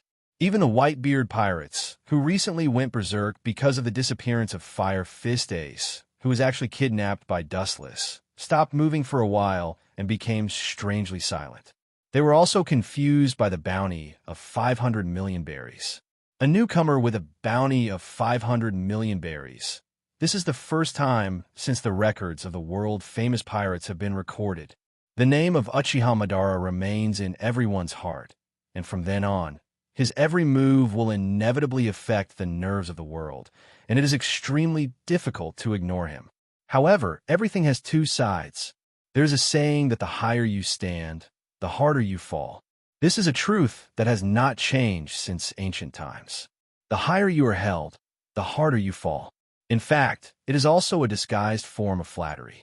Sengoku's intention is to make Uchiha Madara the object of everyone's jealousy. Pirates pay attention to fame and fortune. Uchiha Madara's sudden rise broke the conventional rules of the One Piece world. He is the first pirate in history with a bounty of 500 million berries. There will be proud veteran pirates who will not accept this, and challengers will naturally come in an endless stream. Killing a newcomer with a bounty of 500 million berries will definitely make him famous. Therefore, the bounty of 500 million berries is just right, and more or less, it may be self-defeating.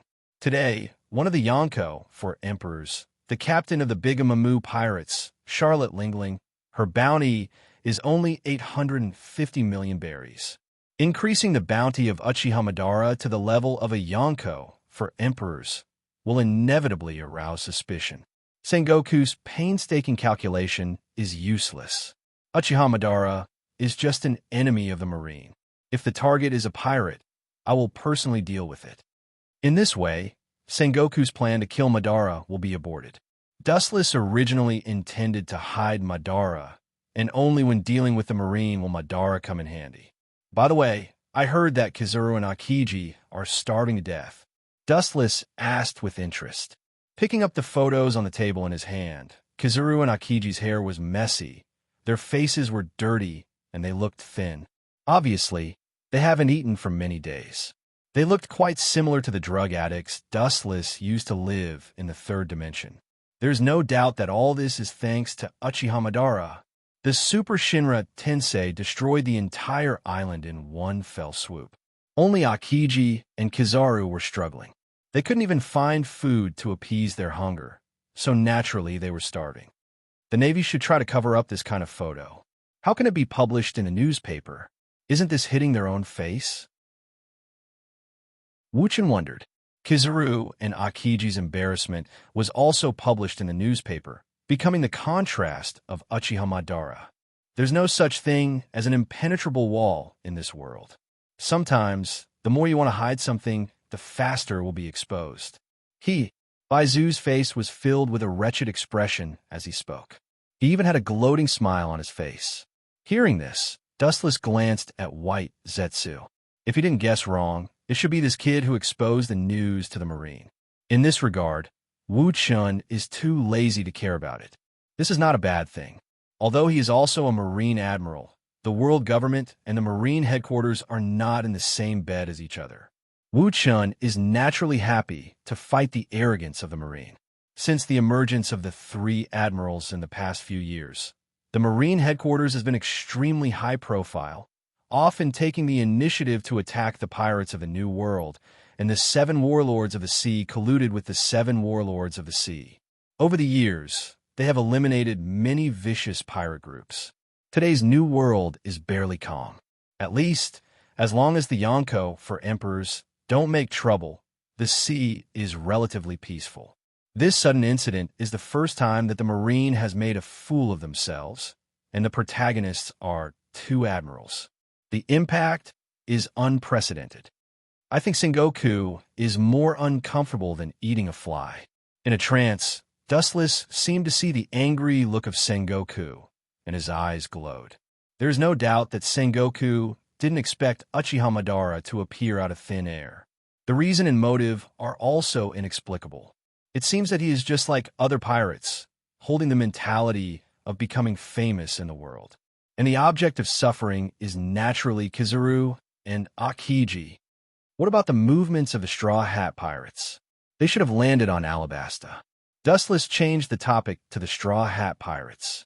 At the same time, the considerate Hancock sent a fragrant afternoon tea for Dustless to enjoy.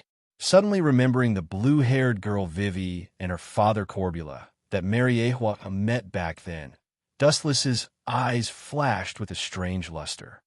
It seems that he has been in contact with Crocodile. But Straw Hat Luffy was too weak and was almost killed by Crocodile on the spot. That kid survived and thought of a plan to deal with Crocodile. White Zetsu said with appreciation, "Using water to deal with Crocodile, this is the strategy that Luffy came up with for the time being. Although it is very rough, it is unexpectedly effective and very practical. It can deal with Crocodile's elementalization." Kizaru and Akiji have been defeated. It seems that it won't be long before Luffy joins the Straw Hat Pirates as an undercover. It seems that everything is ready. White Zetsu heard this and nodded gently. Chapter 716. In the Marine headquarters, in the solemn and sacred conference room, the atmosphere was heavy and the atmosphere was oppressive. It was hundreds of times more difficult to breathe than usual. Looking around, the whole conference room was full of stars, and the three admirals were all on the list, including Dustless, who was also sitting in his seat. Beside him were Garp and Vice Admiral Tsuru. However, unlike the past, Akiji and Kizaru both lowered their heads, like defeated roosters, drooping their heads, without the glory of the past. Now, because of them, the Marine has become a laughingstock. Sengoku's old face was dark and gloomy. He knew that the reason for the failure of the mission was not Kizaru and Akiji, but it was a fact that they failed the mission. Sengoku was also not tolerant. As the highest general of the fleet admiral, he must be clear about public and private affairs. If he should be punished, he must be fair. Therefore, Kazan and Borsellino were both reprimanded, and their salaries were reduced for several years. There is no need to think about it. These are all for others to see. As an admiral of the Marine, naturally, he can't dismiss them. After all, they're the highest combat power of the Marine. Boom! At this moment, a dull roar, accompanied by a blazing heat wave, spread out. Looking up, Akainu's magma fist smashed the table in front of him. Crocodile, that bastard. He has violated the original agreement and stood on the opposite side of justice. I suggest that his position as Shichibukai be revoked immediately and send troops to clean him up immediately. There is no impenetrable wall in the world. Perhaps others don't know the purpose of Crocodile, but the high-level Marine officials present know it in their hearts. When Crocodile took in Nico Robin, it happened that Robin's whereabouts were suddenly exposed. Sengoku originally planned to arrest Nico Robin immediately, but he was surprised to find that Crocodile recruited her. This has indirectly touched the bottom line of Sengoku's tolerance. Shichibukai can be lawless, but there is a limit. Without thinking, Sengoku knew what Crocodile was thinking. What if the ancient weapon was taken away by the ambitious Crocodile? That's for sure. He has already violated the taboo, so he must pay the price. Sengoku's tone was extremely hoarse, and his calm eyes flashed with scarlet violence, showing the courage of a Marine fleet admiral. This is Crocodile's own destruction, and he will not be merciful.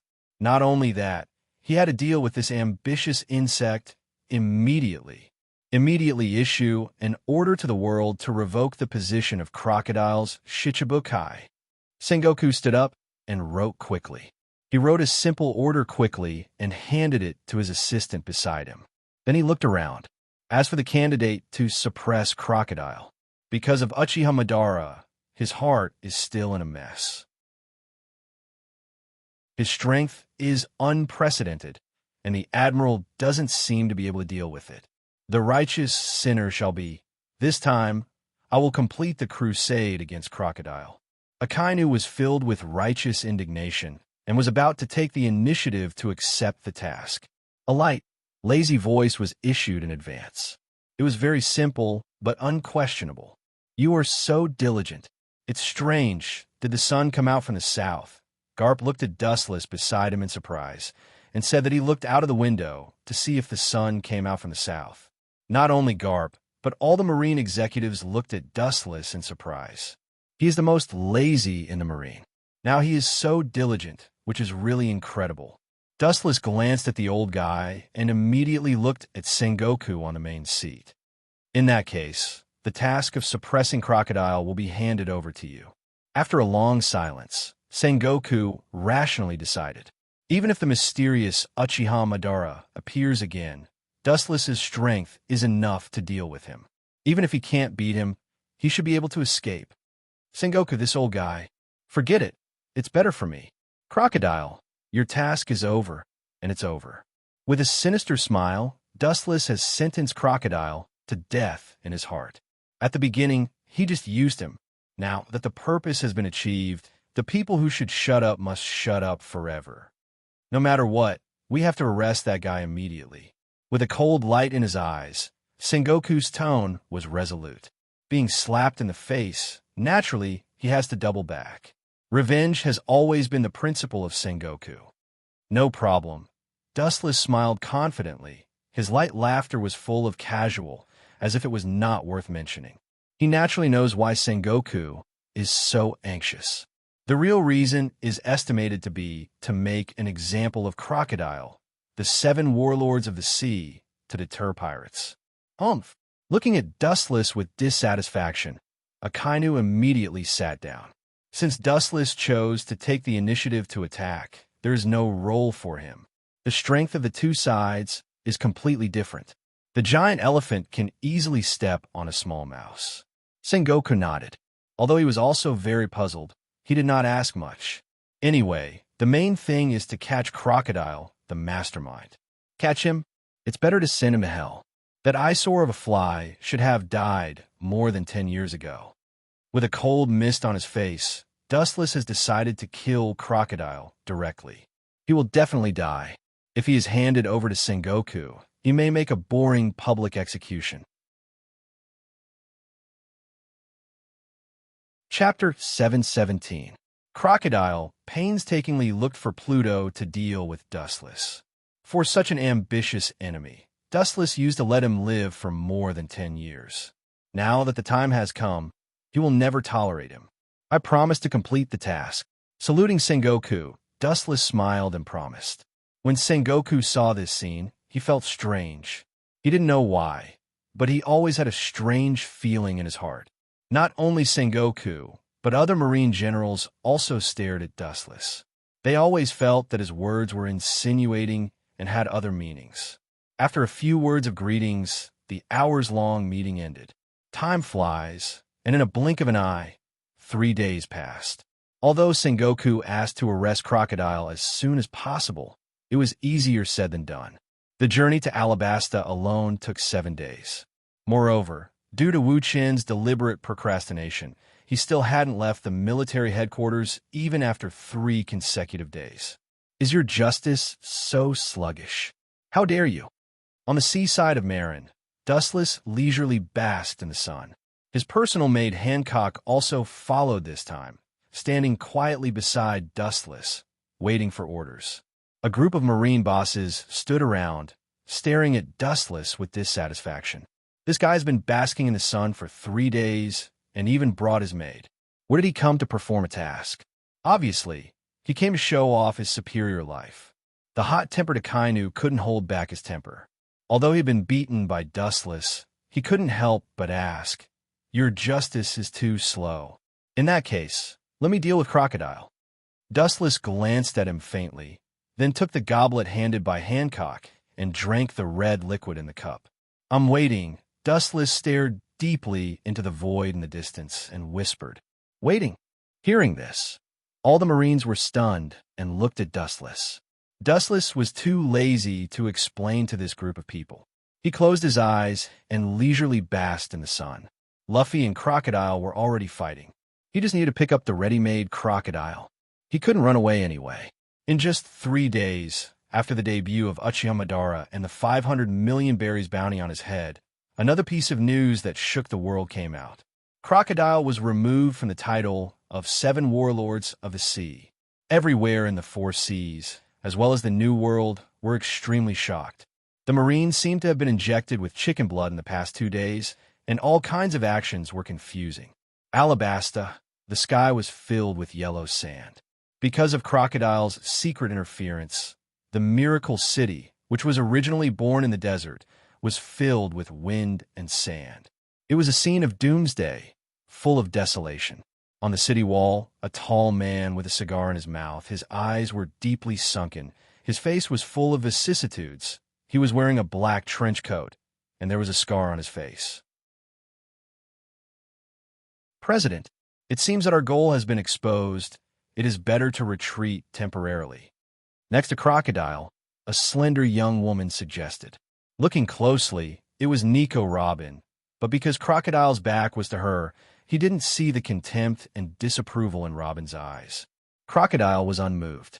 Now that he has been exposed and the title of 7 Warlords of the Sea has been exploited, he can't give up the current plan. That man, her eyes were empty, and Dustless's back appeared indifferently in her mind. Robin's eyes were full of unshakable firmness. She secretly said in her heart, "He will be able to bring my mother back to life." Wandering in the outside world for many years, Robin has been performing tasks according to Dustless's instructions more than 10 years ago, and every time she can turn danger into safety. It's like God can predict the future. Thinking of Dustless's incredible prediction ability, which was almost 100% accurate, Robin's heart was beating uncontrollably with a thump, thump, thump sound. Her breasts were also undulating. If you can predict the future, then it must not be difficult to bring the dead back to life. Her eyes were full of fanatical flames. At this moment, Robin's temperament was particularly hot. Even Crocodile was affected. He suddenly turned around and looked at Robin in surprise. "What's wrong?" Hearing this, Robin was stunned and then instantly restored her former calmness. "I think it won't take long for my dream to come true, so I'm happy. Yes." Crocodile's eyes also glowed from blankness, looking at the distant sky with strong confidence. It's just that he didn't catch the fleeting sarcasm in Robin's eyes. In the dark, Crocodile seems to have dreamed of controlling ancient weapons and sweeping the world. Of course, there's also Dustless's appearance of fleeing. Rubber pistol. At this moment, with a loud shout, a fist rose from the ground, extended without limit, and smashed directly from the bottom of the tower. "That kid is not dead yet. Forget it. It's not too late to kill you this time." Crocodile looked down at Luffy and others under the tower with a contemptuous smile at the corner of his mouth. Looking at the incoming fist, he was even more disdainful. "I can elementalize. How can this kind of casual attack be possible?" The arrogant laughter didn't stop, and Crocodile was ruthlessly smashed. Looking closely, Luffy's rubber fist was dripping with water. Chapter 718. Robin looked at Crocodile with pity, and her beautiful eyes were somewhat sympathetic. This idiot seems to think that only armament hockey can subdue him. Crocodile, who was caught off guard by Luffy, fell to the ground like a meteorite, splashing a lot of dust. Because he didn't react in time, his face was covered with dust. "Bastard, a half-baked person who can't use armament hockey can touch my body. Is this water?" His face suddenly solidified, and he touched the water stains left on his wound. Crocodile was stunned, and his mind was blank for a while. Such a strange situation is the first time he has encountered it. "President, be careful of that rubber kid." Seeing that Crocodile didn't wake up, Robin roared with an anxious expression, and even because she was too excited, her tone was filled with unprecedented sharpness. Boom! Despite the first reaction, Crocodile's face was hit head-on and his body flew out. With a loud bang, the ancient city wall suddenly collapsed and burst. That's all. On the surface, Robin pretended to be worried, but in her heart, she disagreed. Although this crocodile is a top force like the Shichibukai, his vision is completely different from the young master's. He is like a rag picker, spitting out her tongue. Robin's heart was merciless. Sometimes in order to cooperate with Crocodile, she has to work hard to be ignorant and obey Crocodile. Her inner entanglement can be imagined. Robin had once followed Dustless for a period of time.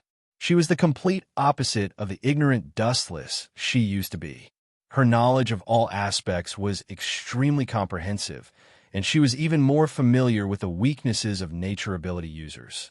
In addition to armament hockey, the weakness of the attribute is enough to deal with. Luffy used this as a basis to find Crocodile's weakness. Looks like it's just as young Master said. This seemingly careless brat actually has a wise side to him. Above the tall building, overlooking the confrontation between Crocodile and Luffy below, Robin's beautiful face showed appreciation, and she was quite surprised by Luffy's wit. At the same time, the scuffle between Crocodile's subordinates and the Straw Hat Pirates under the city wall also began. After a short thought, Robin was about to help Crocodile. After all, she was still Crocodile's subordinate and couldn't turn a blind eye. Ka. Suddenly, the ground beneath his feet cracked. White Zetsu broke out of the ground. He looked at Robin, indicating that he should not act rashly. "Young Master, do you have any orders?" Robin asked calmly. His eyes were as calm as water. Apparently, she was already used to this scene. Over the years, her communication with Dustless was almost always through White Jew. Just pretend, and then wait for Straw Hat Luffy to defeat him.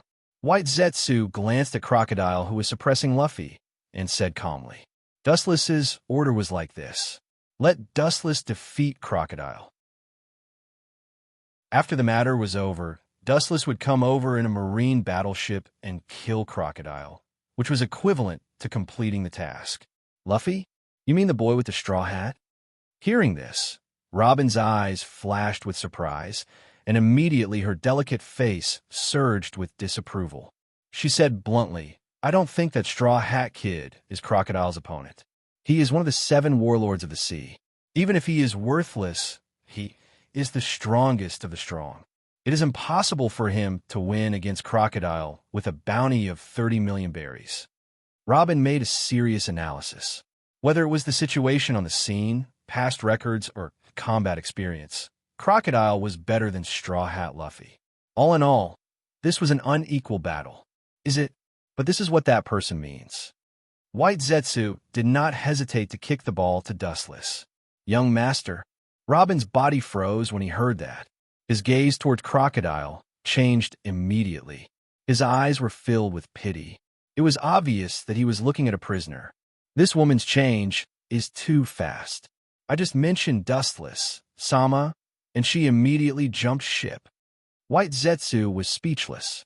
Originally, Nico Robin was optimistic about Crocodile, but after White Zetsu said that, she immediately joined Luffy's camp. Her position was too weak. Although I don't know why the young master is so optimistic about Straw Hat, but in the past 10 years, the young master's predictions have never been wrong, so it should be true. She put down the straw hat, and her eyes were full of firmness. In short, just let nature take its course. When Luffy defeats Crocodile, you can use the Din Mushi to notify me.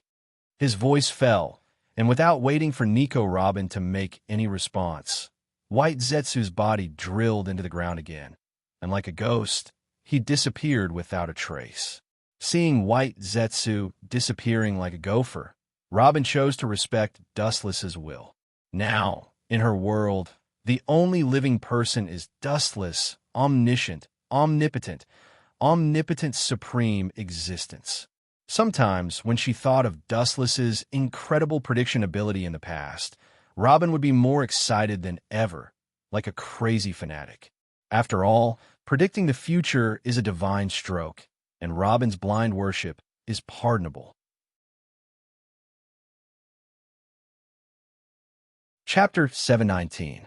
Although as an archaeologist, she shouldn't judge a thing emotionally, Robin also knows that she should treat it rationally, but sometimes she can't help it. It's like being possessed. Occasionally, she feels that something can't be achieved. It's obviously an illusion, but when she thinks of Dustless, she feels it's real, and there seems to be some mysterious force driving her. Robin suddenly realized that it was as if she was living for Wuchen right now. Really, no wonder Hancock can't leave the young master. Robin couldn't help but feel speechless. She and Dustless rarely met, but in her mind, Dustless's figure often floated. Hancock and Dustless get along with each other day and night, and this experience is probably more clear and obvious. For Hancock and Robin, Dustless has penetrated into their hearts and left an indelible impression. That is, everything about Hancock and Robin has been deeply rooted in their minds. Just like Hancock, as a maid, the essence of her existence is to serve Dustless, and so is Nico Robin. Time flew by, and when they realized it, it was already 10 days later. On the blue sea, huge waves swallowed the surrounding sea at an extremely fast speed, rolling up even bigger waves. Battleships with the Navy flag cut through the thistles and thorns and sailed rapidly on the sea. And the destination was Alabasta. Crocodile escaped. The Marines there are useless, but this is just right. On the spacious deck, Dustless sat leisurely in a chair, looking comfortable with his legs crossed and shaking his right foot from time to time. His expression was full of laziness and enjoyment. Hancock beside him was peeling grapes seriously, and the person talking to Dustless was Nico Robin in Alabasta. The content is very simple. 9 days ago, as Dustless had predicted before, Luffy, who was in a small universe, successfully defeated Sand Crocodile. Including his subordinates, they were all defeated by the Straw Hat Pirates. And because the previous fleet admiral deprived him of the title of Shichibukai, the defeated crocodile has been handed over to the local marine by the Alabasta royal family. However, perhaps because God took care of Crocodile, just yesterday, the insidious and cunning Crocodile escaped. This time, Crocodile didn't rescue his former subordinates, and only Robin followed Crocodile to the end of the world. Because of Robin's obedience to Dustless, she was not caught by the Straw Hat Pirates. She had been secretly watching the situation. When Crocodile jumped out, Robin continued to follow him, or it could be said that she was monitoring him in disguise. Sometimes some smart guys always do stupid things that make people laugh. That guy, he gave up the opportunity to step into heaven. Instead, he stepped into hell. Stupid. Nico Robin on the opposite side of the den Mushy frowned slightly. She couldn't understand Dustless's words because Crocodile had escaped. Because of my delay, Sengoku has sent Kazan to meet Crocodile in advance. If he can be caught, with Kazan's character, he will definitely be locked and impelled down to save his life. It's a pity that Crocodile escaped. If he killed him, it would be his own fault. Dustless explained sarcastically. Some people always think that they like to be self-righteous, but in the end, they lose their lives in vain.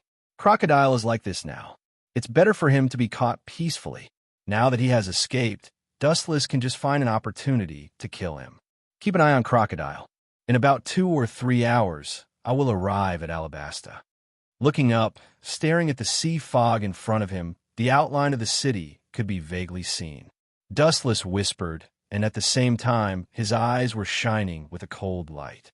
If Crocodile makes an unwise move, some of his unexpected moves, you will kill him instead of me, Robin. Dustless is still on his way to Alabasta, and compared with the diligent Akiji, he is too far behind. At this moment, Akiji is probably in the palace of Alabasta, drinking afternoon tea with King Corbula. No problem, master. Robin in front of the den Mushy vowed with a charming smile on her face. After following Dustless for a while, her strength is definitely not worse than Crocodile. Even in some aspects, after Dustless's guidance, she is better than Crocodile. Even if her combat power is not as good as an admiral of the Marine, it is enough to deal with people like Crocodile, not to mention that he is now a stray dog. Be careful. This time, Kazan secretly lurked in Alabasta. It should be secretly arranged by Sengoku. If it wasn't for White Zetsu's clone accidentally meeting him, I would have been kept in the dark. Dustless said, he is naturally not afraid of Akiji, but Robin is different. Immediately, they chatted casually. Dustless hung up the den Mushy, put the peeled grapes in his mouth, and sat on the couch to cultivate. Sengoku is really despicable. Dustless muttered to himself while looking at the void in the distance. The task is unpredictable. Maybe Uchiha Madara will come back to attack. Therefore, Sengoku arranged for Dustless to go to Alabasta, and Akiji secretly lurked. It is estimated that he wants to use Dustless to attract Uchiha Madara's attention. Unfortunately, he didn't know that Uchiha Madara was just a clone controlled by Dustless. Chapter 720. Time passed quickly, and half a day passed in a blink of an eye. Alabasta used to be an oasis in the desert with charming scenery, and Cobra was also a rare king with a conscience, and the whole country showed a prosperous state of development. However, as it was targeted by Crocodile, it gradually declined and then collapsed. This group of guys, really, if the sky falls down, the tall will hold it up. The wind was blowing, and the cold wind was sweeping, mixed with dense sand, and suddenly a sigh of frustration, full of helplessness and unprecedented headache, seemed to be quite annoyed and depressed.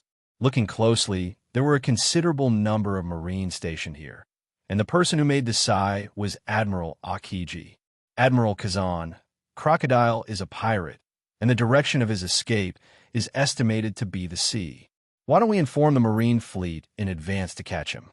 A military officer carefully suggested, as he didn't keep an eye on Crocodile, and the kid escaped. Hearing this, Akiji turned his head and looked at the military officer. His eyes flashed with disapproval, and then he shook his head decisively. Crocodile was a veteran pirate. It was impossible for him to make such a common-sense mistake, and almost all of his subordinates were caught, and the probability of him leaving by ship was temporarily zero. These fools really can't be counted on. Looking around, Kazan couldn't help but sigh.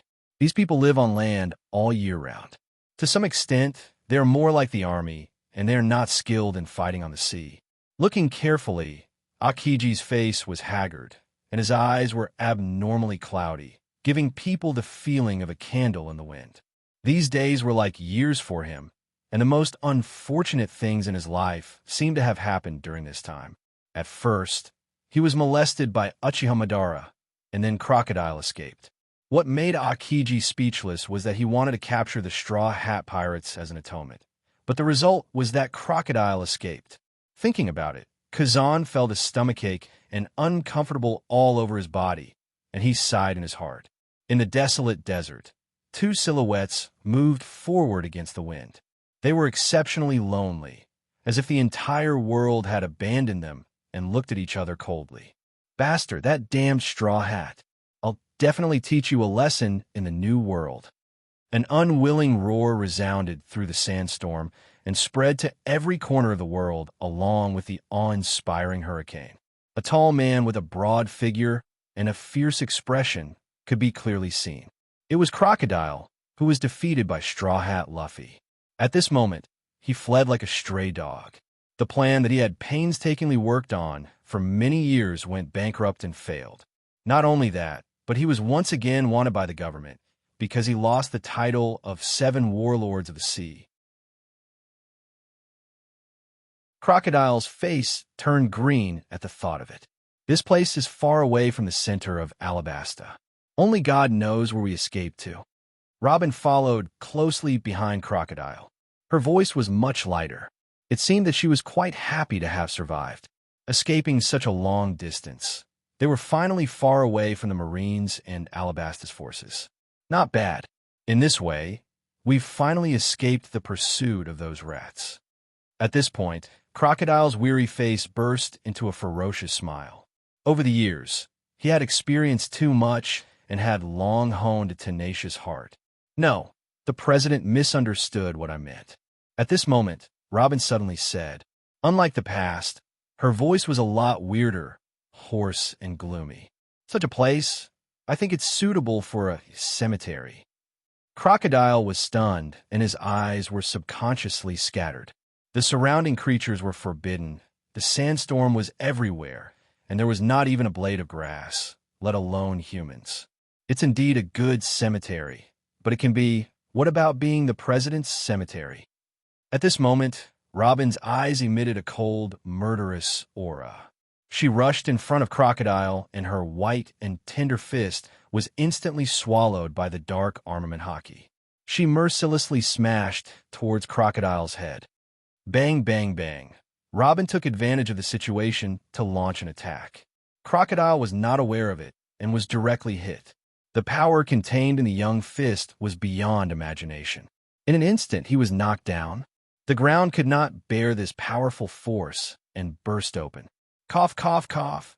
Crocodile in the soft sand pit spurted blood and looked at Robin with dull eyes.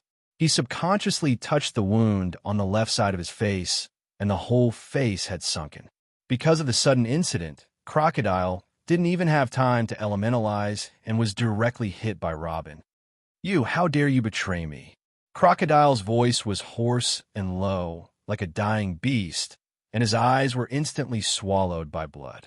"I didn't expect you to have armament hockey. I underestimated you. Betray you? What a load of nonsense. Robin is always my man. As my subordinate, you can't even use armament hockey. My subordinates should be omnipotent." In the sandstorm, there was a distant and strange voice. Crocodile was stunned, and his eyes subconsciously looked around. There was no one around. He couldn't think it was an illusion. A gust of wind suddenly came from behind. Crocodile subconsciously turned his head and saw Wu Chun with an indifferent expression. Of course, there was also his maid Hancock.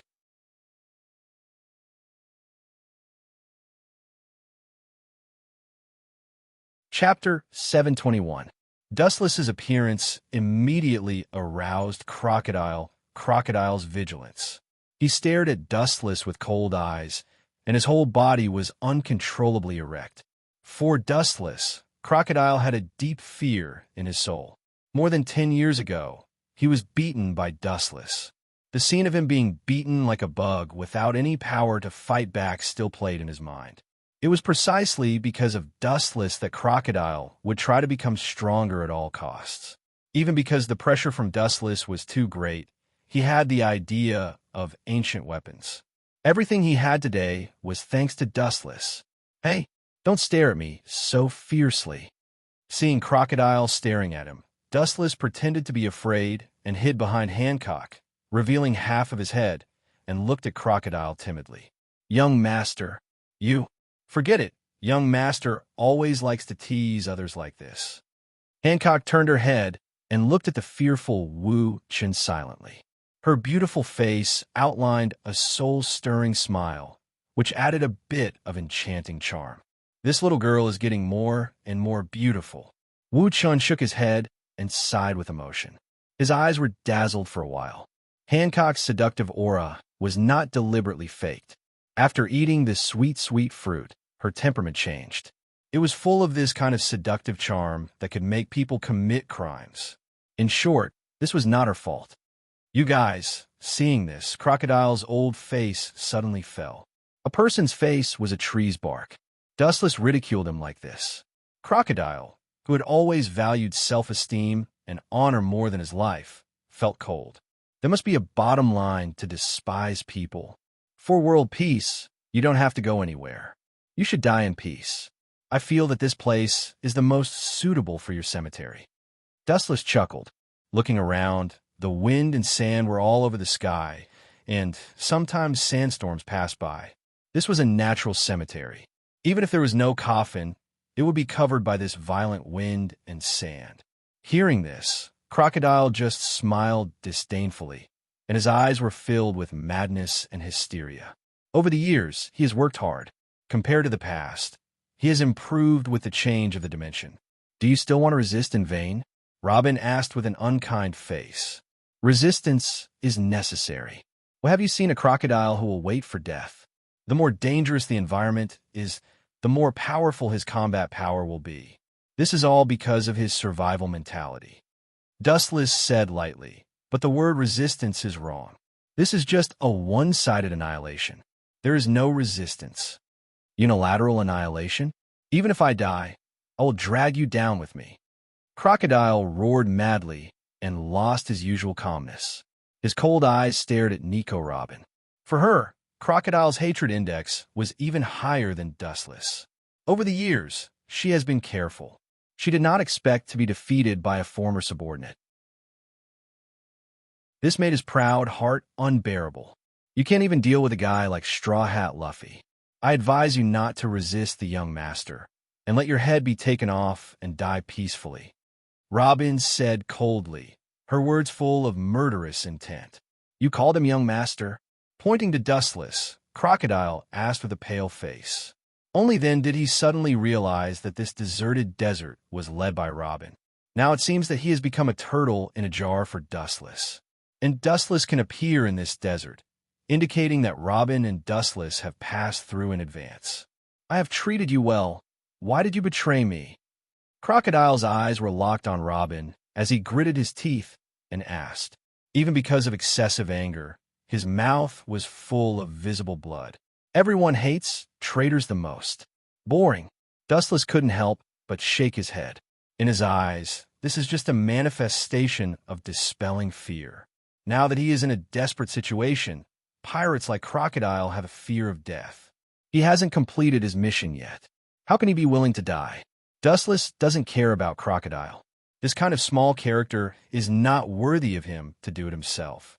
He just gave Robin and Hancock a look. This means that Hancock and Robin should solve it. The two women looked at each other and didn't talk nonsense. They turned into a hurricane and roared out. The target was Crocodile. For Dustless's orders, they will follow them like God's orders. At the same time, there are amazing changes on the other side. Although Aokiji carelessly let the Straw Hat Pirates slip away, he accidentally heard the traces of Robin and Crocodile and quickly took a group of Marines to the desert where Dustless and others were. As for who told Aokiji, it was a passerby. Crocodile, a famous pirate in the world, has been talked about by the world for decades, and he has recently become the hero who saved Alabasta. It's hard to forget him. After Crocodile's conspiracy was exposed, he became the collective enemy of Alabasta. Everyone wants to get rid of him. Seeing that the admirals are looking for him, naturally, they will not hide it.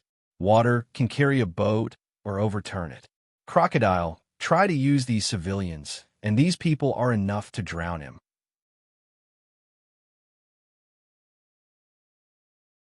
Chapter 722. A just cause enjoys abundant support. An unjust cause finds little support. This is an immutable truth. Crocodile has offended as many people as the stars in the sky. His own strength is useless, which naturally leads to his destruction. At the same time, he was targeted by Dustless and Kuzan. This is his own fault. In an unknown desert, yellow sand filled the sky as three figures intertwined with each other. The chaotic battle between them created a large vacuum area. Even the air within a radius of 100 meters had become abnormally hot due to the fluctuations from the intense battle between the three of them. The raging yellow sand detoured. Boom! Puff! With a dull sound, a black shadow flew out. Looking up, it was Crocodile who was hit by Hancock and Robin. Perhaps it was because both of them were women and they were both Wu Chen subordinates. Their cooperation was exceptionally intimate. Their smooth and flowing movements were flawless and full of a kind of alternative artistic feeling. Their elegant posture and skillful fighting skills were pleasing to the eye. Boom! Crocodile was blown away, and the soft sand was naturally destroyed. It splashed up like a wave, and the wind and sand were about 2 or 3 meters high in the air. After wandering in the sea for so many years, you haven't changed at all. You seem to have become a lot smarter. It seems that you have focused on conspiracies these years and forgot to improve your strength. The contempt in Dustless's eyes was clear, and he immediately understood Crocodile's intentions. This guy wanted to defeat him with external forces. It was just a daydream. Don't talk nonsense. Don't be complacent. Crocodile, who stood up in the sand, roared. His roar was sharp and made people involuntarily have goosebumps. This guy still refuses to give up at this point. His willpower is tenacious. Hancock frowned and was a little surprised. Robin also nodded undeniably. She had been undercover for many years. She knew that Crocodile's was comparable to steel. If she wanted to completely destroy him, she must have enough strength. Following their line of sight, Crocodile was dripping with blood. His whole body was filled with a strong smell of blood. His bones were also showing signs of being dented. This was all thanks to Robin and Hancock. Dustless would instruct the two women when he had time. Especially his personal maid, Hancock, was the most amazing. She was even able to fight with the generals. Robin was not as good as Hancock, but her strength was infinitely close to that of an admiral. Crocodile's disadvantage was extremely obvious. Now that the two women joined forces, they were inevitably humiliated and beaten. Even so, The dignity of a great pirate still supported Crocodile's will. Crocodile did not give up. What a stubborn fool. You should have just surrendered. Why do you have to end up like this? It's useless to resist. In the end, he still can't avoid the fate of death. Wu Chun didn't understand and was puzzled. The current crocodile was completely showing off his courage. Venting his anger in vain was just a manifestation of his powerlessness. It was just a deathbed struggle. According to the current situation, Crocodile, who was at the end of his rope, was still planning to turn over a new leaf. Desert Storm, seeing the opportunity, Crocodile's eyes emitted a cold light. He waved his hands, and a raging hurricane rushed out his hands. Because this place was a desert, it had a geographical advantage. This high-density sandstorm seemed to have eaten hormones and instantly expanded dozens of times, turning into a hurricane that swept away the world. Whiz, whiz, whiz, the hurricane rotated at high speed, like a divine pen, and the sharp storm that was thrown out was as sharp as a knife, and the sand that was affected would show a long and narrow knife mark. However, this destructive storm passed quietly from the side, avoiding Robin and Hancock. The target of the attack was Dustless, who stood indifferently behind them. You are not here to sightsee, and you are not here to see me make a fool of myself. Fight seriously. Crocodile shouted loudly, and then suddenly waved his big hand. The sandstorm rotated several times faster, and the range was the same. In the blink of an eye, it expanded more than 10 times. It directly swallowed Dustless into his stomach. Master! Robin and Hancock saw this scene and screamed out in worry. They did not expect Crocodile to be so despicable and cunning. He ignored the existence of the two of them and directly attacked Dustless. This is a big gift I prepared for him. No need to thank me. Ha! Crocodile was overjoyed and laughed crazily. However, at this moment, in the center of the hurricane, a golden halo suddenly rose and Dustless's voice was heard. It was as plain as water, but it sounded harsh to Crocodile. To be fair, after so many years, you can still think about me all day and prepare a big gift for me. I'm very happy. But you actually use such a vulgar move that can be destroyed with a wave of your hand. You are as ignorant as Mariewa's brat back then. 10 years have passed in the blink of an eye. The insignificant insect of the past has become a giant in the ocean. Yet you are still so unbearable. Ayo, oh, ayo, ayo. In the storm, a terrifying roar came out, as if an ancient god had broken out of the seal, roaring unscrupulously and full of joy. Then, in the tornado-shaped sandstorm, a mighty giant could be vaguely seen. The ferocious Tengu armor was clearly visible. Chapter 723. The ferocious Tengu armor, the mighty body, the head on the sky and the feet on the ground, made Crocodile sweat. His soul trembled when he was swept by the terrifying giant eye. Boom, boom, boom. The towering giant raised his blade and swung it down. The tachi of light swept out, and a tyrannical wind shot out from the tip of the blade. The massive sandstorm that was about to annihilate the world disappeared in an instant. The heavens and earth were solemn, as if even the heavens were afraid of the ancient giant. The silence was as still as water. They were like insects that could be easily suppressed, trampled, and destroyed with a wave of his hand. His pupils widened as he looked at the giant. Crocodile stopped breathing and his heart stopped beating. For a moment, he was motionless like a sculpture. Short-sighted, what you saw before is just the tip of the iceberg. Raising his eyelids and looking at Crocodile with pity, Dustless's sarcasm disappeared in a flash. Pluto's weapon only exists in legends. It is unrealistic to use him to defeat Dustless. Legend has it that the fight between the two is enough to annihilate the world. At the same time, seeing Crocodile's sluggish expression, his body full of loopholes and flaws, Hancock and Robin looked at each other and nodded at the same time. Immediately, they roared out like cannonballs. Boom, boom, boom. The fragile desert ground suddenly exploded, and a bottomless black pit suddenly appeared on the desolate ground. Crockett was lying in it.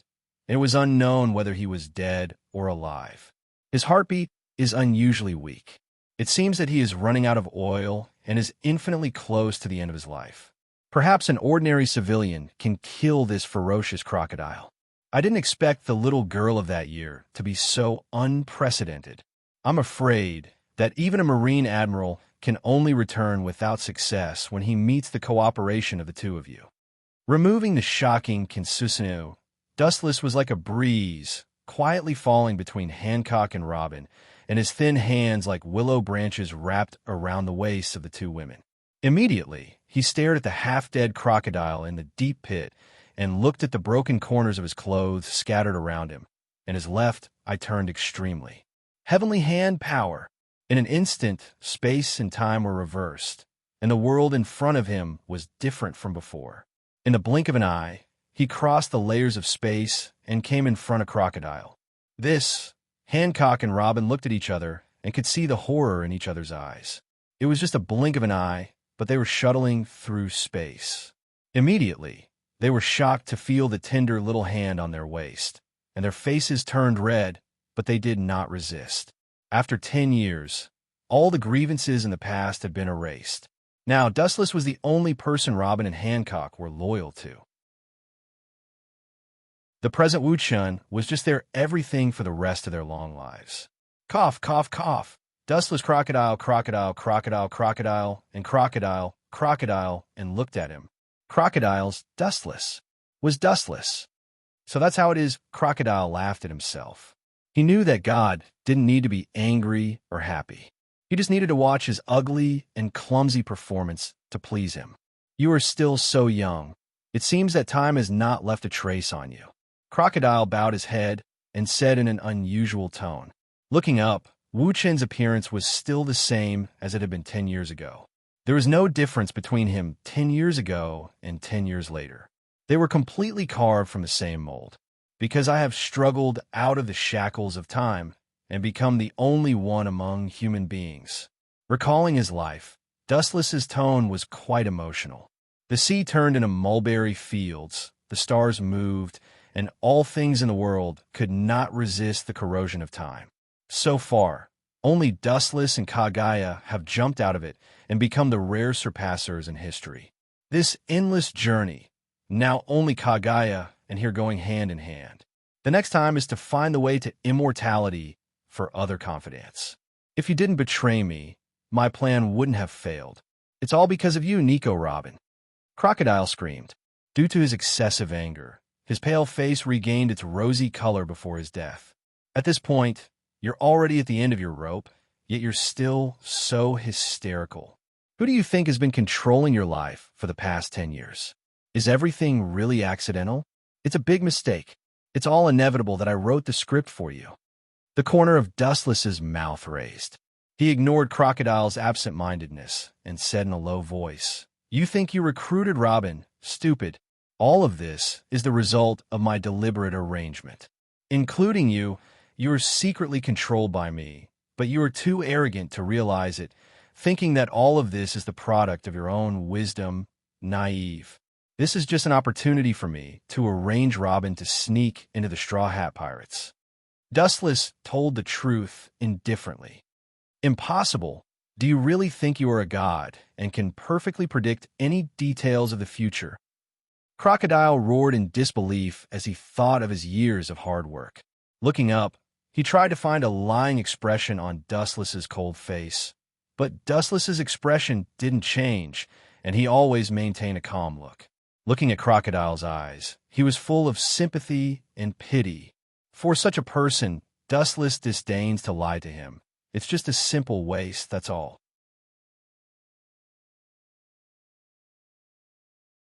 Chapter 724.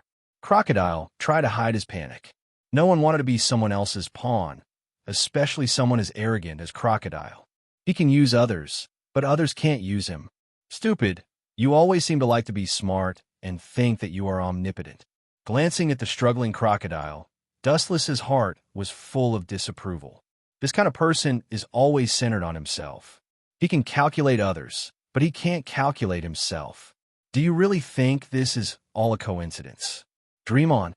After a deep glance at Crocodile, Dustless said meaningfully, "What do you mean?" Staring at Dustless's eyes, Crocodile suddenly realized that something was wrong and his face changed greatly. "Don't tell me, Dash." Looking at Robin's disdainful face, Crocodile's expression changed greatly.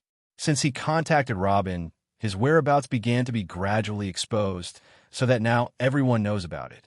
"It seems that you're not stupid. You can still be saved."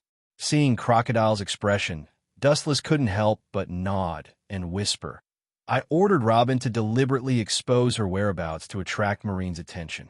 Marine's high-level officials are not idiots. They are all shrewd old foxes. Crocodile is an ambitious Shichibukai, and Nico Robin is the only person in the world who can interpret the poneglyph. The two sides came together to premeditate something.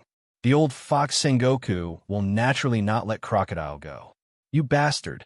I will definitely tear you into pieces." Crocodile roared angrily. He boasted of being smart and peerless. He didn't expect that all this was led by Dustless. His heart beat violently, uncontrollably, and seemed to break out his chest. His cold eyes were full of blood, dense like a spiderweb. In the dark, Crocodile's body seemed to be floating with blood mist. The cold, murderous intent froze the space, and some moisture contained in the atmosphere was condensed into ice dregs. "What's your purpose?" Forcibly suppressing the burning rage in his heart, Crocodile asked in a gloomy and hoarse voice. "You planted the traitor Nicole Robin beside me for the ancient weapon, Pluto." Crocodile was not a saint. Being used by others, he would naturally be angry. "Ancient weapon? Perhaps, but that kind of thing is dispensable." Dustless looked at the distant void and said casually, "It's not that I don't have any so-called dreams in my life. If I have to force myself to find a goal, it's actually very simple. Perhaps you'll find it laughable. I just want to roam the clouds freely, that's all." When Wu Chen's words fell, Robin and Hancock looked at Wu Chen in confusion. They didn't seem to understand the meaning of his words. Their eyes were full of confusion and hesitation. "In your dreams," Crocodile sneered and denied after a brief moment of absent-mindedness. Strolling in the clouds, these four simple and casual words contained a monstrous ambition. Since ancient times, there is only one kind of creature that could walk in the clouds and see the sky as their backyard. It was as if they were strolling in the courtyard and overlooking the masses. "God!" Crocodile sneered and tried to hide his panic. Thinking of all the past experiences, now he finally had an epiphany. In the past, Dustless didn't take anything seriously. Everything was just a show to please him. Dream? What do you think is the difference between humans and God? Strength, status? In reality, it's not. Wu Chun turned a deaf ear to Crocodile's question. He raised his head and stared at the void in the distance. His awe-inspiring and deep eyes seemed to be able to penetrate the layers of voids and point to the bright Milky Way in the depths of the vast universe. The world in front of him was just the second stop for Dustless. The vast universe was his journey. God is a plaything, but humans are fighting for every inch of land. First of all, there is a huge contrast in thinking. Throw away the old vision of the past and try to stand on a new high point to overlook the world. You will suddenly feel that the world will be a lot more interesting, but you, who are about to die, can't understand this feeling. Dustless just smiled at Crocodile's ridicule. He didn't need to explain to a dying person, nor did he need to waste his breath. It would be too ungentlemanly to argue with a dying person. He raised his thumb indifferently and gathered high-density photons. This weak light seemed soft, but it made Crocodile, who was on the verge of despair, feel a fatal threat. The light beam was enough to easily penetrate him. "Go to hell." As soon as his voice fell, a ray of light shot out. The sharp flash of light was extremely strong and unstoppable. It easily cut open Crocodile's abdomen, and a scorched black hole suddenly appeared in his lower abdomen. There was a stench all over. The hole in the chest was where the heart was. It was a fatal blow. Crocodile's breath was extremely weak in an instant. His face was as pale as paper, and his eyes were blank. It seemed that he used his last moments to recall how short his life was. Let's go, his heart has been destroyed by me. Even God can't save him. Leaving only his sentence in the sky, Dustless and his servants turned into a breeze and floated away. In this deep pit, there was only Crocodile, who would die in a moment. The barren desert was isolated from the world. It was self-evident what awaited Crocodile.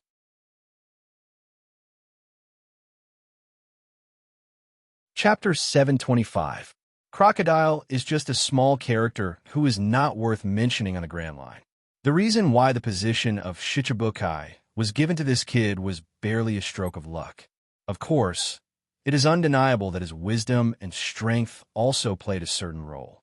In the dancing sandstorm, the vague outline of the Sanddame was clearly visible. "Master, what's wrong with you? Is there something wrong?" Dustless's footsteps suddenly halted. Then, he turned around leisurely and looked at the void behind him. His eyes were as deep as water. His eagle-like sharp eyes seemed to be able to see through the heavy sandstorm. His sight was fixed on Crocodile. In the dark, Dustless saw Crocodile's intact appearance. "Go back," Wuchan said coldly with a cold smile on his face. Both Robin and Hancock were stunned and looked at Dustless. They looked at his firm and unshakable eyes and couldn't say much. After all, Dustless is the master of the two of them. "Master, you dash. You want to ask why I went back?" Dustless waved to interrupt Hancock and strolled back. Dustless glanced at Hancock and Hancock. "The reason is very simple, because the fish that should fall has already taken the bait." Robin and Hancock looked at Dustless in confusion, and their eyes were full of curiosity. "You two are always too simple." Seeing the eyes of the two women, Dustless couldn't help but sigh. The strength of these two women is indescribable, but in some aspects of thinking, they are too simple and ignorant. Crocodile is just a small character with a bounty of 81 million berries. Although he is a Shichibukai, he knows some things that he shouldn't know, which explains the problem. "Master, are you talking about the source of Pluto?" Robin asked with a flash of light in her eyes. Dustless heard the words and looked at Robin unexpectedly, and immediately nodded undeniably. Crocodile's identity is humble, and his strength is weak. It is extremely unreasonable for him to know the existence of Pluto. Thinking about the top-secret information White Zetsu had collected over the years, Dustless frowned. If he guessed correctly, the source of Crocodile's information about Pluto was actually the Revolutionary Army. In other words, he might just be a pawn being used. To put it bluntly, it was very likely that they were the lackeys of the Revolutionary Army. In the large, deep pit, Crocodile felt his vitality rapidly fading away. The moment he was about to close his eyes and wait for death, the whole earth suddenly trembled and dust splashed up a few meters high. She subconsciously opened her eyes, and the first thing she saw was a tall figure. The newcomer had a huge face with abnormally large dark purple eyes, thick eyelashes, light blue eyeshadow, and purple lip gloss. Her clothes were also rather strange, with mesh stockings and a cloak, and a tight, ultra-low-cut jumpsuit. It looked strange, but Crocodile seemed to have found a life-saving straw. After all, if he dies, you can't show your superb medical skills.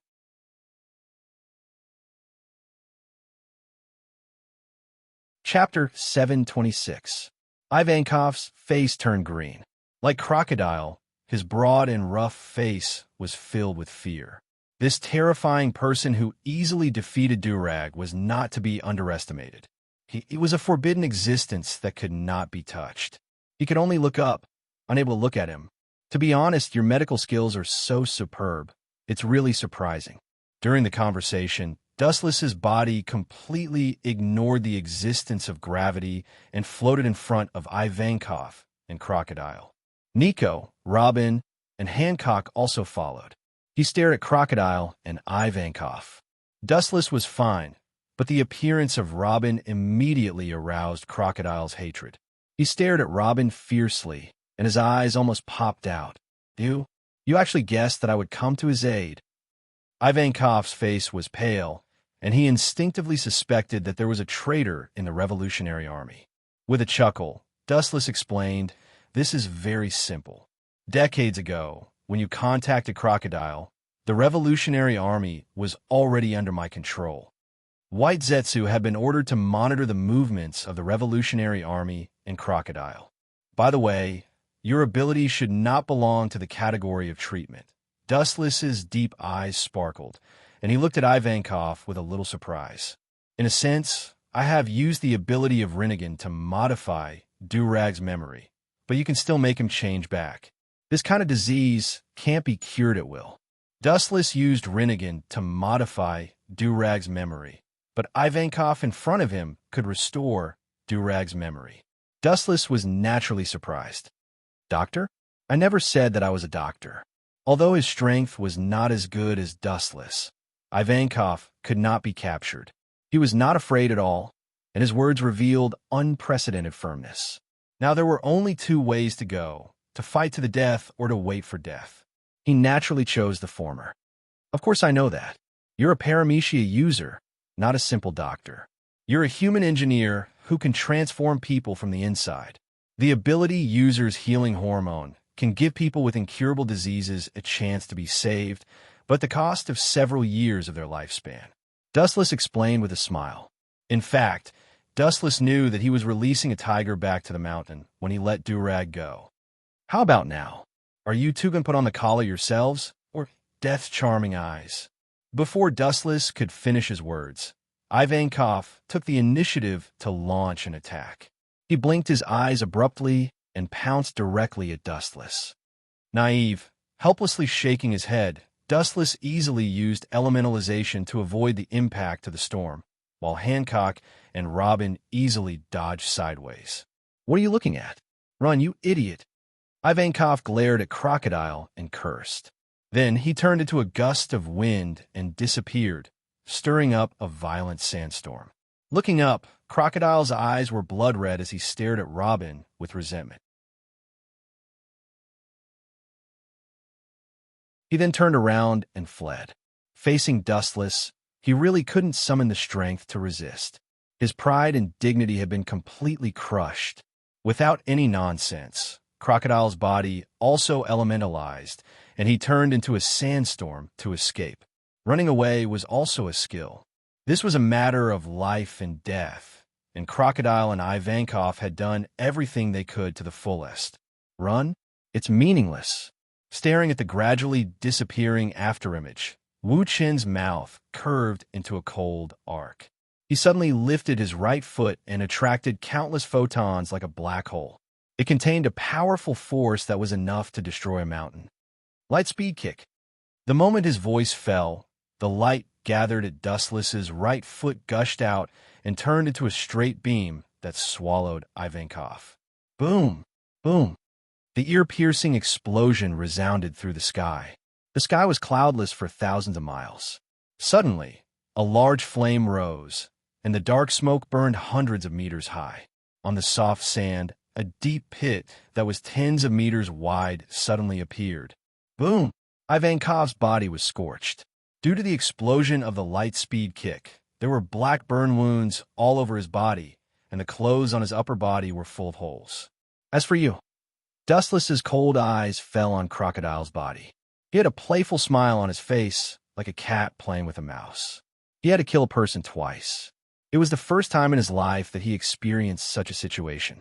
The palm of his right hand covered the storm that Crocodile turned into, and a strong gravitational force erupted. 10,000 heavenly attraction. The palm of his hand turned into a dark hole, as if it was connected to the dark abyss of the universe. The terrifying gravitational force was enough to tear any matter in the world. Every move was different from person to person. The strong would strengthen themselves, and the weak would weaken themselves. The 10,000 things heaven's pull used by Dustless was hundreds of times stronger than the Vortex Nagato. Within a radius of 1 kilometer, everything was bound by this gravitational force. Damn it! Aware of the abnormality in his body, Crocodile's face changed dramatically. The majestic gravitational force pulled his body, and it was difficult to move forward. Crocodile's face turned into determination, and he canceled the elemental transformation without hesitation. Ivankov can do physical transformation. I heard that any injury can be resurrected, but I have always been curious. If I twist off your head, can you still be resurrected?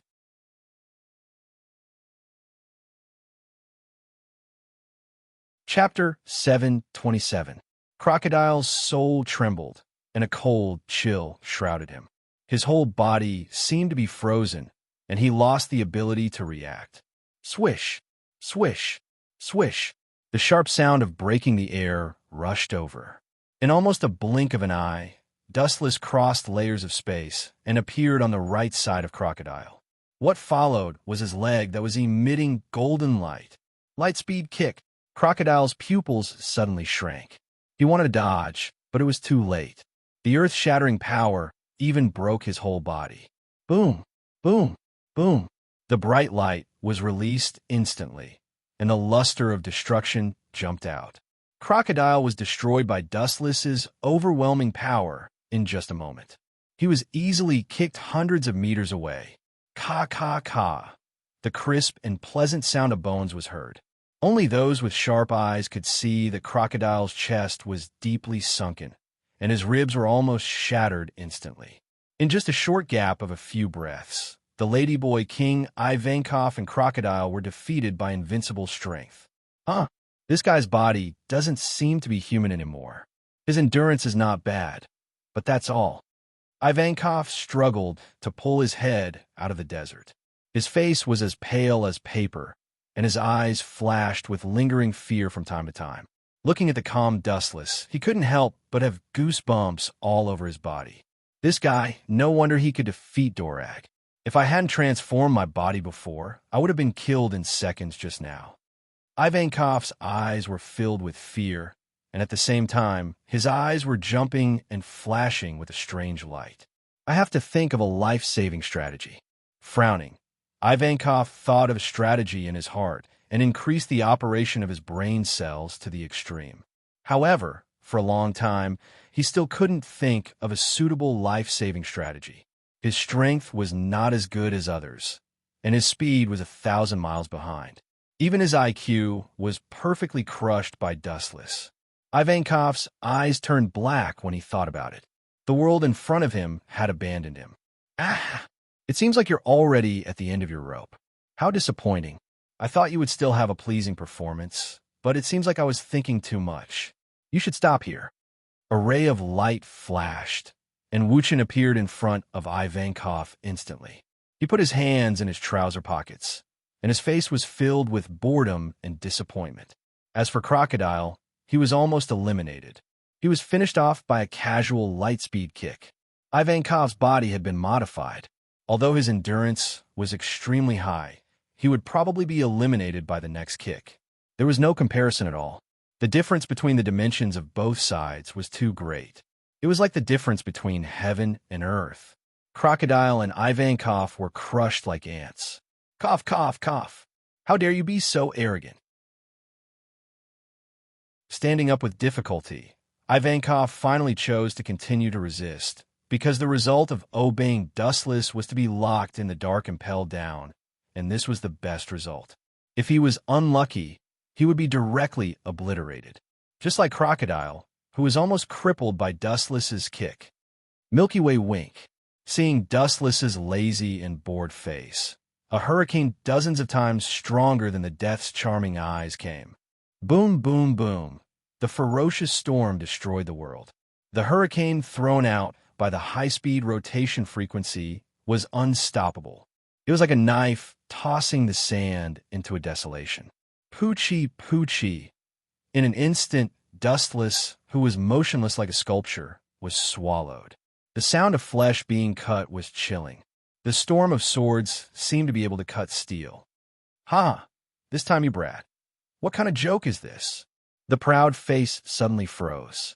Ivankov's pupils dilated, and he looked at Dustless, who was walking out of the storm. He was petrified as if he saw a ghost. Intact? It must be because of my old eyes. Ivankov rubbed his eyes, and Dustless was intact. His clothes were clean, his face was ruddy, and his breathing was extremely rhythmic. Obviously, he was very healthy, not to mention severely injuring Dustless. Even his clothes showed no signs of being damaged. It was as if the attack was directly ignored and filtered. What's so surprising about being intact? Did you expect to defeat me with this ridiculous trick? You really can't be judged by the eyes of ordinary people. Looking carefully at the sluggish Ivankov, Dustless couldn't help but shake his head. He had lost interest. A fight between children. Let's stop here. Don't waste my time. Staring at the stones around Ivankov, Dustless's expression gradually turned cold. Heavenly Hand Power. Activating the ability of Rinnegan, he directly appeared behind Ivankov, holding an ancient tachi in his hand, which was filled with the vicissitudes of life and inauspiciousness. Staring at Ivankov in front of him, Dustless's eyes flashed with contempt. The gap between them was too big, and it was difficult to arouse his interest. Clang! The first-generation ghost blade in his hand was unsheathed, and there was a roar of steel. When Ivankov reacted, his face changed drastically. When he was about to dodge, it was already too late. The first-generation ghost blade had already cut his body, leaving an unerasable mark. Poochie! Blood splashed everywhere. Ivankov's back was torn open, and there were many ghastly wounds on it. His strength was gone in an instant, and he fell to the ground unwillingly, losing his consciousness. Only my weak breathing could be heard.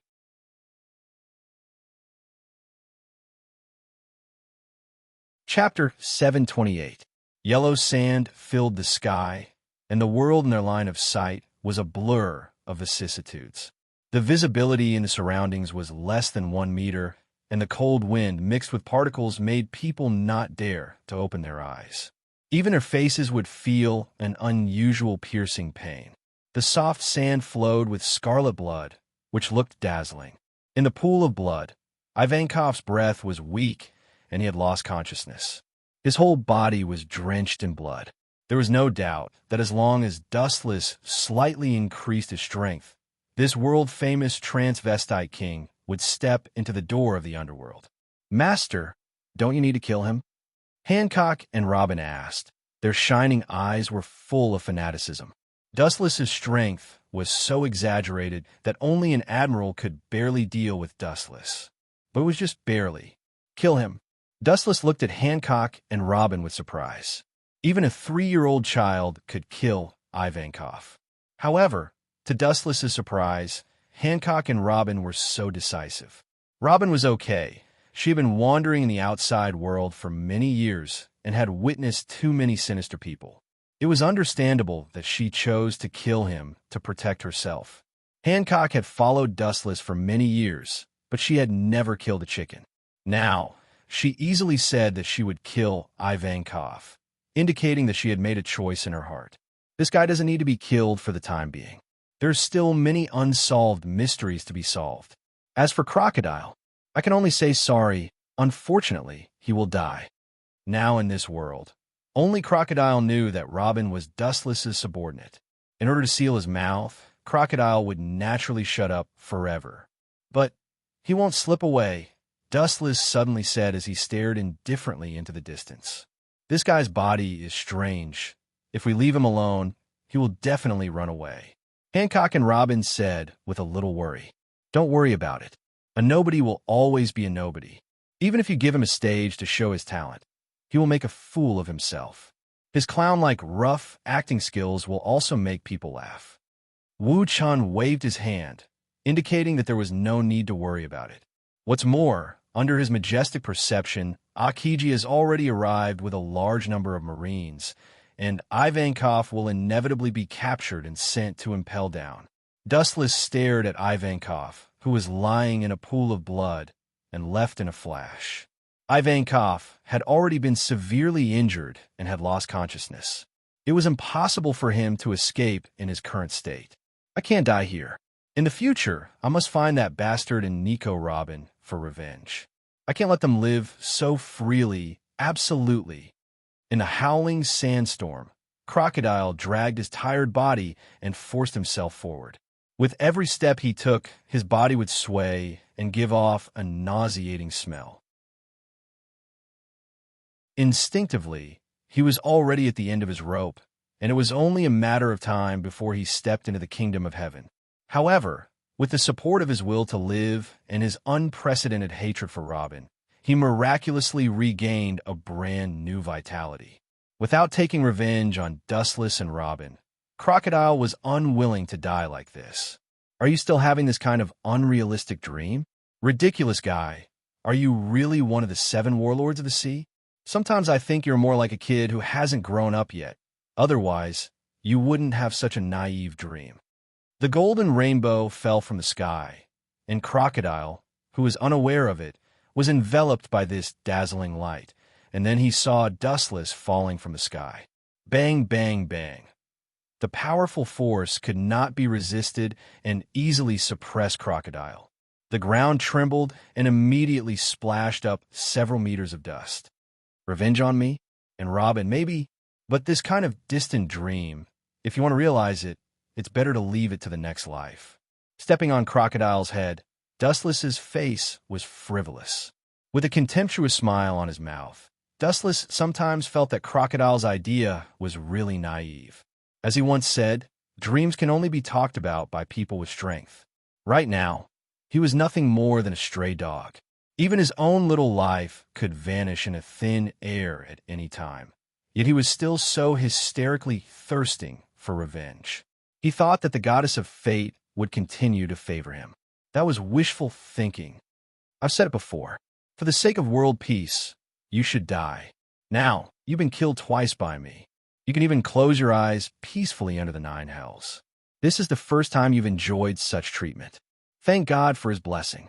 Farewell.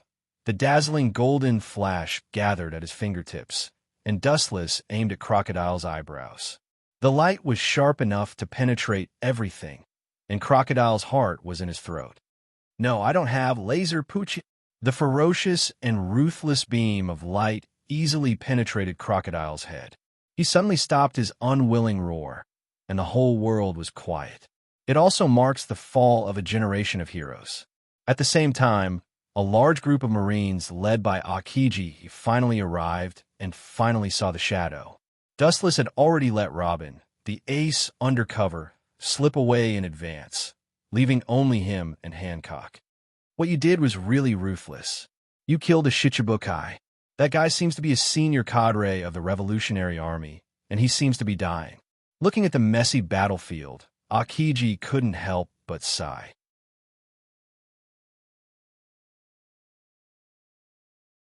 Chapter 729.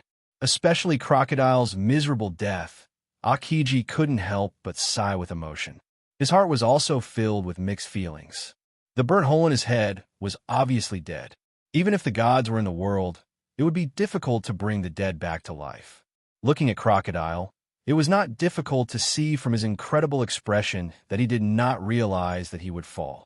How can the Revolutionary Army have anything to do with the Shichibukai? Akiji was puzzled as he looked around Crocodile and Ivankov. Hearing this, Dustless just glanced at Akiji. The source of the ancient weapon should belong to the Revolutionary Army, and he is just a pawn. Looking at Crocodile, whose body was covered with sand, Dustless affirmed, "A pawn like him is just a shield pushed to the front to attract attention. Once the news of Pluton is found, I am afraid that he will be killed by the Revolutionary Army, hidden in the dark." Dustless remembered in his previous life that Crocodile and Ivankov had a close relationship. Even after being imprisoned and impelled down, Ivankov threatened Crocodile for some mysterious reason, so that he had to help Straw Hat Luffy escape from prison. My task is over, and I will leave the rest to you, Kazan. Without waiting for Akiji to respond, Dustless and Hancock passed by and went straight to the center of Alabasta. The human demon, King Ivankov, was on the verge of death. Crocodile had fallen. Everything was over. Wait a minute. Akiji spoke to stop Dustless from moving forward, and his questioning tone was full of curiosity. Judging from the traces of the fight, if I'm not mistaken, he has been subdued by you. Why did you kill him? Akiji's tone was slightly dissatisfied. Marines are not murderous butchers in the name of justice.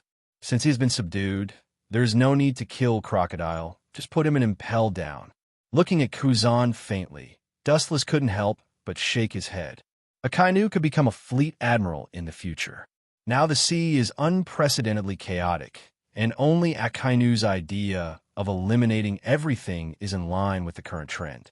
Women's kindness will only make pirates more rampant. I'm the one who thinks you are poisoned by Z. Looking at Akiji's stern eyes, Wuchen said calmly. It was an immutable truth that harsh punishments were needed in troubled times. An alternative kind like Akiji would sometimes push the whole world into a more uncontrollable troubled time. There is no market for your old-fashioned ideas in this era, Kuzan. Before Dustless could speak, a powerful voice with disdain came. Looking up, it was Akainu Sakazuki and Kizuru Borsellino. Sengoku really put in a lot of effort to get Robin this time. Squinting his eyes, Dustless was slightly surprised. At the same time, the number of the three admirals, including him, the number, and the number of the four admirals too. This is enough to prove the importance of Nico Robin. To some extent, getting Nico Robin is equivalent to indirectly getting the dominance of the world. Looking at the world, only he can interpret the poneglyph and find the historical truth that was painstakingly buried by the world government. Of course, it is also related to the whereabouts of ancient weapons. What a delightful scene of killing each other. He didn't say anything to stop it. Dustless was delighted to see this scene. Akiji's eyes flashed with anger, and his palms were uncontrollably clenched into fists. Because he and Sakazuki have different ideas, although the two sides maintain the relationship of colleagues on the surface, in fact, they are divided. People who are tainted with evil will be punished by justice. Even if they are all locked up in the impel down, their sins will not be washed away. Akainu said coldly as he looked at Crocodile and Ivankov. His whole body was covered with hot magma, and his murderous look made it seem that he even wanted to kill the half-dead Ivankov. The Marine's justice is not bloodthirsty. Otherwise, I don't think there is any difference between them and pirates, Kazan said without fear. The momentum of the two men is equal, and it seems that there is the possibility of a big battle. In the Marine, the discord between Akainu and Akiji is also known. It seems that some things have been destined for many years, and it can't be changed if you want to. It was precisely because of the discord between Akainu and Akiji that Akiji was unfortunately defeated in the Fleet Admiral battle and eventually retired from the Marine. If it wasn't for the Sengoku period, the internal strife may have broken out. Akiji became the Fleet Admiral, and there will be no position for Akainu in the Marine. On the contrary, if Akainu became the Fleet Admiral, there will be no position for Akiji. Unfortunately, it's estimated that they can't fight. Otherwise, this once-in-a-lifetime scene can't be missed. Seeing that the two were just talking, Dustless said. Hancock didn't know whether to laugh or cry looking at Wuchun. He couldn't help but feel speechless. As an admiral of the Marine, instead of stopping them, he was looking forward to a big fight between the two of them. Hancock was helpless. Let's go. Shooting a glance at the two people, Dustless swaggered off. Seeing Dustless leave, Akainu and others did not stop him. Perhaps they and Dustless are not the same kind of creatures, and they want Dustless to leave as soon as possible. Kizuru and Akainu have already arrived at Alabasta. They don't want to know that the entire Alabasta is surrounded by Marines. Without Dustless's help, it will be difficult for Robin to escape from Alabasta.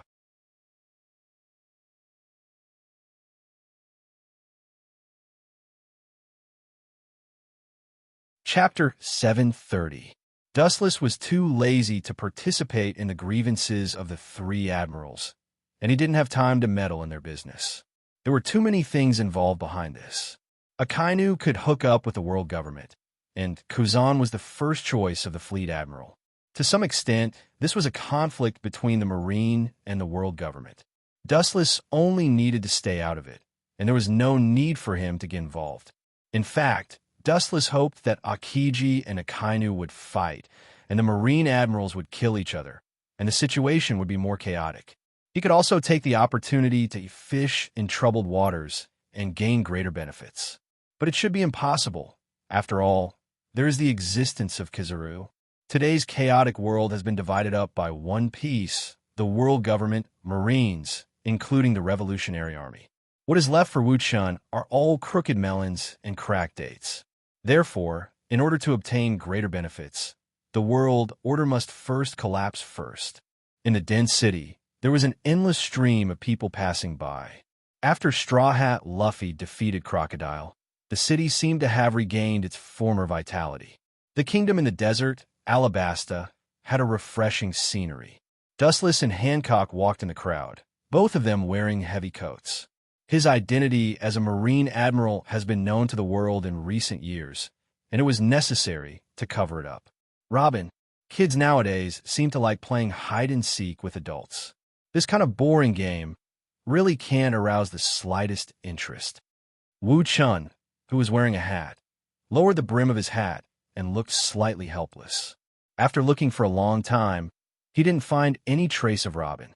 Obviously, she deliberately hid to keep him in suspense. Robin has been outside for many years, and her hidden means are perfect. Even a master can't find her.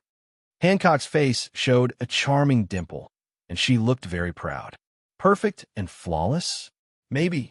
Dustless's clear eyes looked at Hancock, and his eyes had a different meaning. Master, what's wrong with you?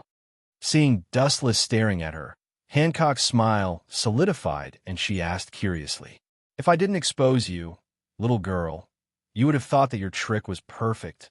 Dustless said inexplicably. Her little white hand reached for Hancock's face, and a special energy fluctuation appeared in her palm, and Hancock's mask shattered. Robin's true body was revealed. "Young master, how do you know I am not Hancock?" Robin's tone was surprised and uncertain. With this simple disguise technique, she had deceived countless Marine spies. It wasn't until today that Dustless revealed a flaw. It must be because the young master is too strong. Too strong? This has nothing to do with strength. Hearing this, Dustless shook his head decisively and then replied plainly, "I have been with Hancock for more than 10 years. Her slightest movements and her smell are deeply imprinted in my mind. You can imitate her movements and even her accent, but you can't imitate Hancock's unique temperament. Humans were the spirits of all living things. Everyone had their own unique temperament, and it was not something that could be easily imitated. Hancock's smell and her unique temperament? Is that the reason? I thought this simple disguise technique was perfect and could deceive everyone." Robin said disappointedly. "Idiot, how can such a claptrap be perfect? There is no perfect thing in the world, and I hate the word perfect." Dustless couldn't help but shake his head. This little disguise technique was taught to Robin by him. It could deceive ordinary people, but for those experienced pirates, it was just asking for humiliation. "Let's go. I'll take you to see the person you've been dreaming of." With a gentle arc at the corner of his mouth, Wu Chun turned around and went into the dark alley. Young Master hates perfection. It's incredible. Isn't young Master the kind of person who always pursues the limit? Robin asked curiously. Combined with Dustless's past experience, Robin believed that he has always been the kind of person who pursues the limit and perfects himself to a perfect degree. The pursuit of the limit and the pursuit of perfection are two different things. After perfection, it means that you can't make any progress. This is not what I want to see. Dustless turned and explained. Robin nodded thoughtfully, but looking at her confused appearance, it was obvious that she didn't understand. "By the way, is there such a person I dream of seeing?" Robin frowned slightly and made a distressed look. She still couldn't figure out who it was. "Since my mother died, I never... Is it possible that young Master wants to help me resurrect my mother?" Robin cried with joy. Because she was too excited, her face became red. She used to think that resurrecting her mother was just an excuse for Dustless to deceive her. She never thought that Dustless would help resurrect her mother at this moment. "Yes, this kind of small problem is solved as soon as possible." Dustless nodded undeniably. "Small problem?" Hearing this, Robin's head was full of black lines, and her face was full of speechlessness. Bringing people back to life is a small problem. She can't think of what the big problem in Dustless's eyes is. Perhaps there is no big problem in young Master's eyes, staring at Dustless's back. Robin suddenly felt very far away, extraordinarily ethereal and untouchable. The figure in front of her seemed to dissipate like a cloud at any time.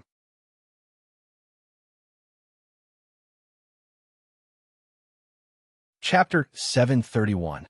In a dark warehouse, there was a strange smell, and from time to time, there was a shrill squeak of mice. Obviously, no one has lived in this place for a long time.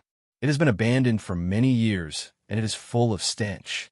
With the faint sunlight coming in through the window, they could vaguely see a few quiet shadows passing by, silent. Even the cunning mice didn't notice them. They just felt a gust of wind. They didn't want to know that these people were extraordinary. Even if you didn't prepare enough berries this time, you didn't have to find such a place to wait for me to cast sorcery. Dustless complained in the dark space. Over the years, his life has become more and more comfortable, and he is quite uncomfortable with this pungent stench. Master, you have to put up with it. It happened suddenly, and you didn't inform me in advance. Hancock said helplessly. It's not that she is forgetful. This is the first time she came out with Dustless. Before, in Mariejois, she never needed berries. She can just ask the staff of the world government to do whatever she needs. Forget it. There is no need to go to this place. Anyway, your mother's body is stored in other places by me. There is no need to go to this disgusting place. At this moment, Dustless suddenly said. Hancock and Robin looked at each other and nodded at the same time. Dustless will, words and actions, and any orders issued by him are the instructions of God for the two women, and they only need to respect him. Seeing this, Dustless's pupils turned sharply and turned into scarlet eternal Manjiku Sharingan. When the scarlet eyes looked at each other, there was a kind of panic. In that case, then, Kamui. The void in front of him distorted, showing a huge darkness, exuding a majestic devouring power. And even because the power was too strong, the whole space began to distort and deform. Hancock and Robin instinctively struggled. Dustless shook his head and cast a reassuring look at the two women. Hancock and Robin's resistance stopped. Dustless didn't need to harm them, and he didn't need to harm them. If he didn't like them, he could just kill them. His eyes suddenly widened, and an even more evil eye-energy shot out. Ka. Space was easily torn apart and magnified several times, turning into a giant black hole. Hancock and Robin, along with Dustless himself, disappeared in an instant. The dark and dilapidated warehouse once again returned to silence and coldness. There was no sign of human habitation in the dark night sky. It was deathly still, isolated from the rest of the world. Ka. At this moment, a crisp explosion broke the deathly silence of the past. A large black hole appeared, and 3 figures emerged from it. There is no doubt that only 3 people, Dustless, Hancock, and Robin, could appear in Kamui. A transparent coffin. A strange transparent coffin attracted Robin's attention. Lying in it was a woman. She was quite beautiful, but there were obvious traces of wrinkles in the corner of her eyes. Obviously, she was old. Mother! Robin's tone was full of surprise, and tears came out of her eyes uncontrollably. All these years, the reason why Robin lived until now was because of her mother's will. Otherwise, she might have chosen to give up. Being chased endlessly by the Navy, anyone would be extremely irritated and fearful. It wasn't until Wu Chen's appearance that her former dark life was broken. She was able to live quietly and indifferently under the sun. She was able to breathe the air easily. She was no longer as secretive as before and lived a life of despair and oppression like a rat crossing the street. That's right. She is indeed your mother. She will come back to life immediately. Wu Chen vowed solemnly. It was just using his eye power to revive an ordinary human. This was nothing to him. It was as simple as eating and drinking. In fact, it was even simpler. Treating his subordinates with kindness and power was the only way to make them work harder. Especially now that Robin had joined the Straw Hat Pirates. Dustless resurrecting her mother was the original agreement. There was no need to go back on his words. He wasn't that kind of person, not to mention it was a small matter. Open the coffin. Robin nodded obediently.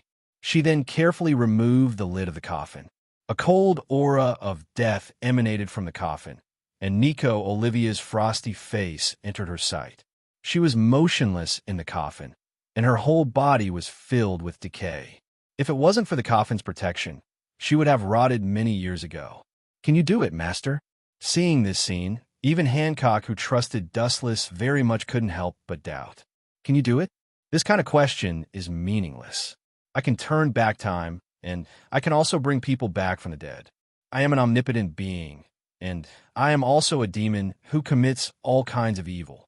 This kind of trivial matter is just a piece of cake for me. The line of sight suddenly focused on Robin's mother. Wu Chen's left eye also began to change rapidly. With a purple base, mysterious black ripples spread out with 9 deep and dark magatama hanging on it. It was Dustless's Rinnegan Sharingan. Robin and Hancock looked at each other nervously. Their white and tender palms exuded a little sweat as they stared at the unprecedented scene in front of them. Their breathing was much heavier than usual. Outer Path, Reincarnation.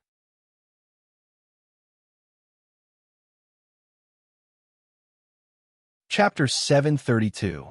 Outer Path, Reincarnation.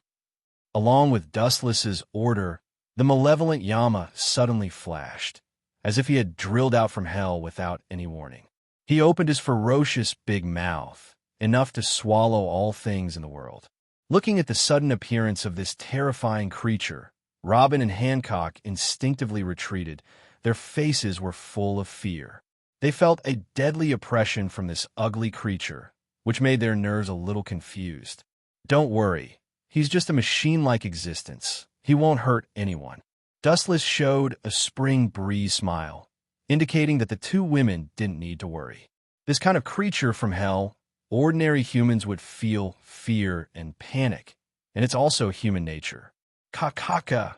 Immediately, under the shocked gaze of the two women, the mysterious creature opened his mouth, and a strange green light was spat out from it.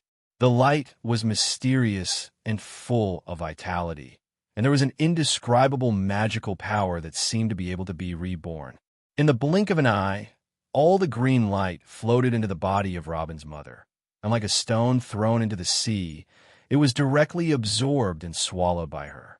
After using up all of the green light, the hideous Yama, king, finally disappeared. "She's actually breathing?" Hancock stared at Robin's mother, and she, who was already at the admiral level, clearly felt that Nico Orbia was breathing weakly. Although it was very weak, it was obvious that she could feel the residual heat in the air. She will be completely recovered soon. Robin and Hancock may not be able to see it, but Dustless's Sharingan's abnormal vision clearly saw that Nico Orbia's body was gradually recovering. The silent blood began to slowly flow again, and the completely stopped heartbeat gradually recovered, the frequency from slow to fast, and even her fingers began to move slightly. Immediately, under the horrified gaze of the two women, she finally opened her eyes that had been tightly closed. "Robin," Orbia, who opened her eyes, asked in a trembling voice. She struggled to support her body and subconsciously pinched her skin, thinking that she was dreaming. It wasn't until the severe pain spread all over her body that Orbia realized that it was not a dream, but reality. "How is this possible? Didn't I die?" Orbia's lips trembled uncontrollably as she said in disbelief, "Mother, it was young master who revived you." Tears flowed from the corners of Robin's eyes as she sobbed. He subconsciously looked at Dustless. In this strange and mysterious world, he was the only male. Naturally, the young master that Robin had mentioned was on the verge of popping out. "You are a celestial dragon?" Her pupils instantly dilated several times, and Orbia suddenly jumped out of the coffin, protecting Robin's body. Her blank eyes were also filled with vigilance. Through the small part of the emblem exposed on Dustless's left chest, she instantly saw through Dustless's origins. In this world, no one dares to pretend to be a celestial dragon. Mother, you worry too much.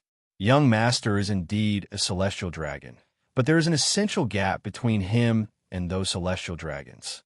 Wiping the tears from the corner of his eyes, Robin indicated that there was no need to worry. What do you know? I know the history of the celestial dragons better than you. They are actually the culprits who rule the world behind the scenes. The Gorasii, 5 Elder Stars, and the Navy are their lackeys.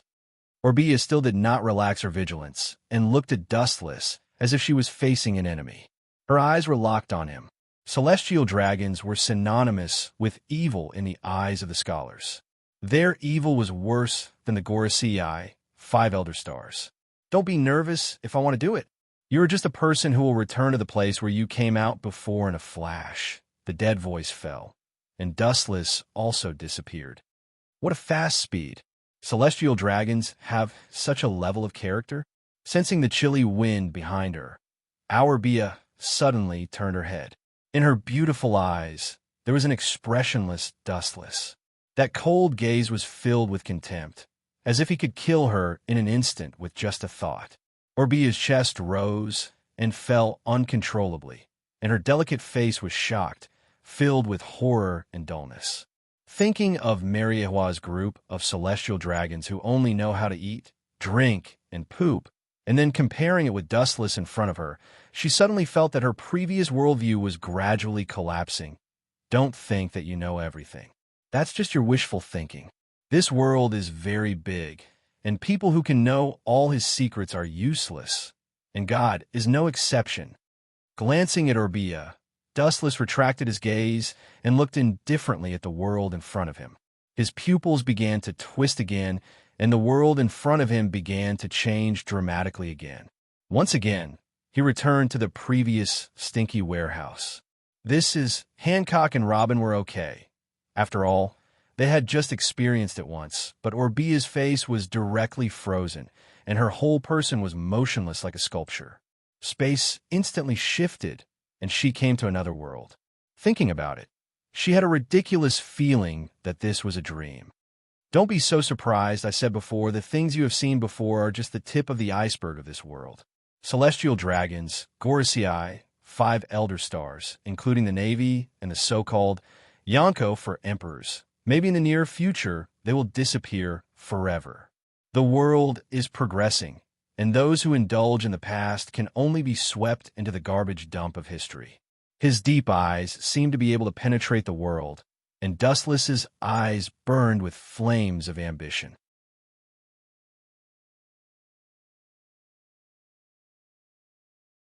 Chapter 733. Robin's mother stared blankly at the back of Dustless, and suddenly felt that the world in front of her was dark, as if she had encountered a legendary madman or a psychopath. As a celestial dragon, he actually wanted to overthrow this decaying world. How could Orbea be calm? Robin, your young master is not a legendary madman. Otherwise, how could he overthrow his own rule? Orbea's eyes were filled with suspicion, and she had deep doubts about this. Hearing this, Robin didn't know whether to laugh or cry as she looked at her surprised mother. She opened her mouth and wanted to persuade her carefully, but she found that she was speechless. To some extent, Dustless's approach was indeed crazy, and only an idiot would overthrow his own rule. The young master's heart is higher than the sky. How could he be willing to be that ridiculous celestial dragon? This narrow sky can't bind the young master who wants to spread his wings and rule the world with his own absolute strength. This is just the first step for the young master to set foot on the top. Compared with the dazed Robin and her mother, Hancock, who had been accompanying Dustless all year round, was clear about Dustless's true thoughts and his ambitions. In other words, celestial dragons enjoyed a godlike status in this world, and everyone must kneel down and not have any blasphemy in their hearts. This was also what Dustless wanted to pursue. But there were many people who had this status, and there was a large group of Mariehua. What Dustless wanted to do was to eradicate the group of people except himself. That was all. She's really a lunatic. How could you do such a crazy thing? She set herself on fire. Orbia's eyes widened as she said in disbelief. Even because she was too excited, her voice was a little sharp and harsh, making people uncomfortable with goosebumps. The young master can do it. Compared with the skeptical Orbia, Hancock, who had been with Dustless for many years, nodded firmly. No one knew better than her how capable her young master was.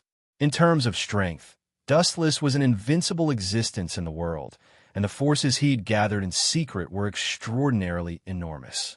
Moreover, they were all extremely outstanding existences with strengths that were 1 in 10,000 experts.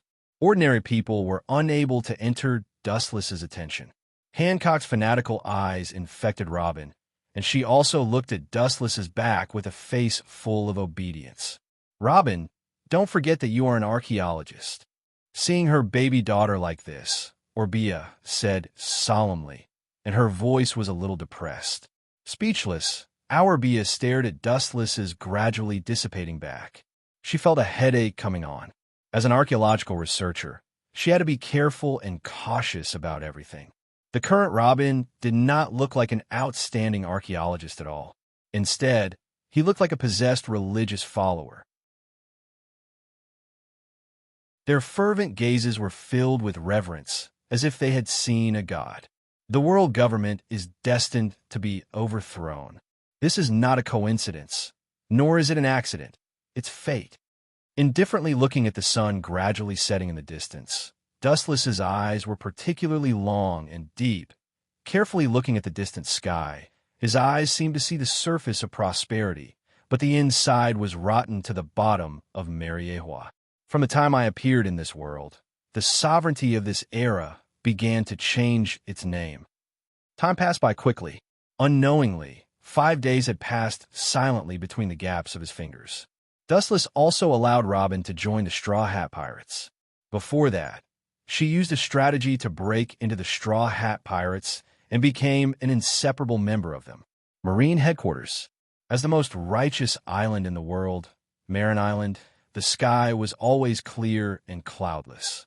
The serene atmosphere on the island was intoxicating. Compared to the other war-torn islands in the New World, it was simply a paradise.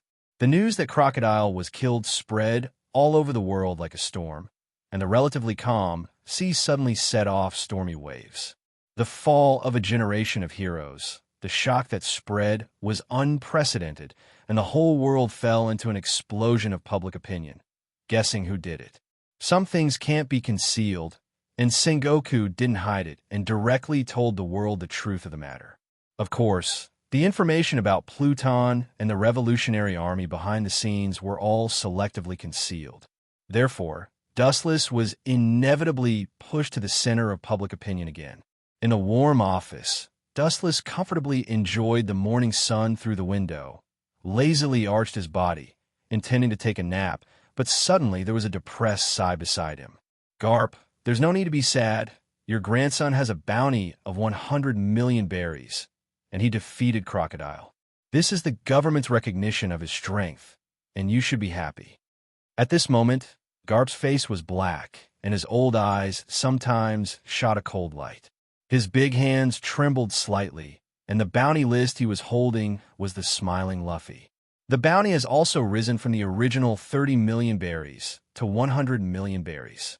Luffy's strength has attracted the attention of the Marine since he defeated a veteran pirate like Crocodile. The bounty has more than doubled. Happy, his strength can improve, and he defeated Crocodile. This old man is indeed gratified. Unfortunately, he has embarked on a path of no return. The complex and bleak sigh was filled with guilt and self-blame, and there was a little failure. Dorag stood on the opposite side of him and became the world's most evil wanted criminal. He hoped that Luffy would be able to wash away his shame and embark on the road of absolute justice. As a result, because of Red Hair Shanks, he became a pirate that caused a sensation in the world.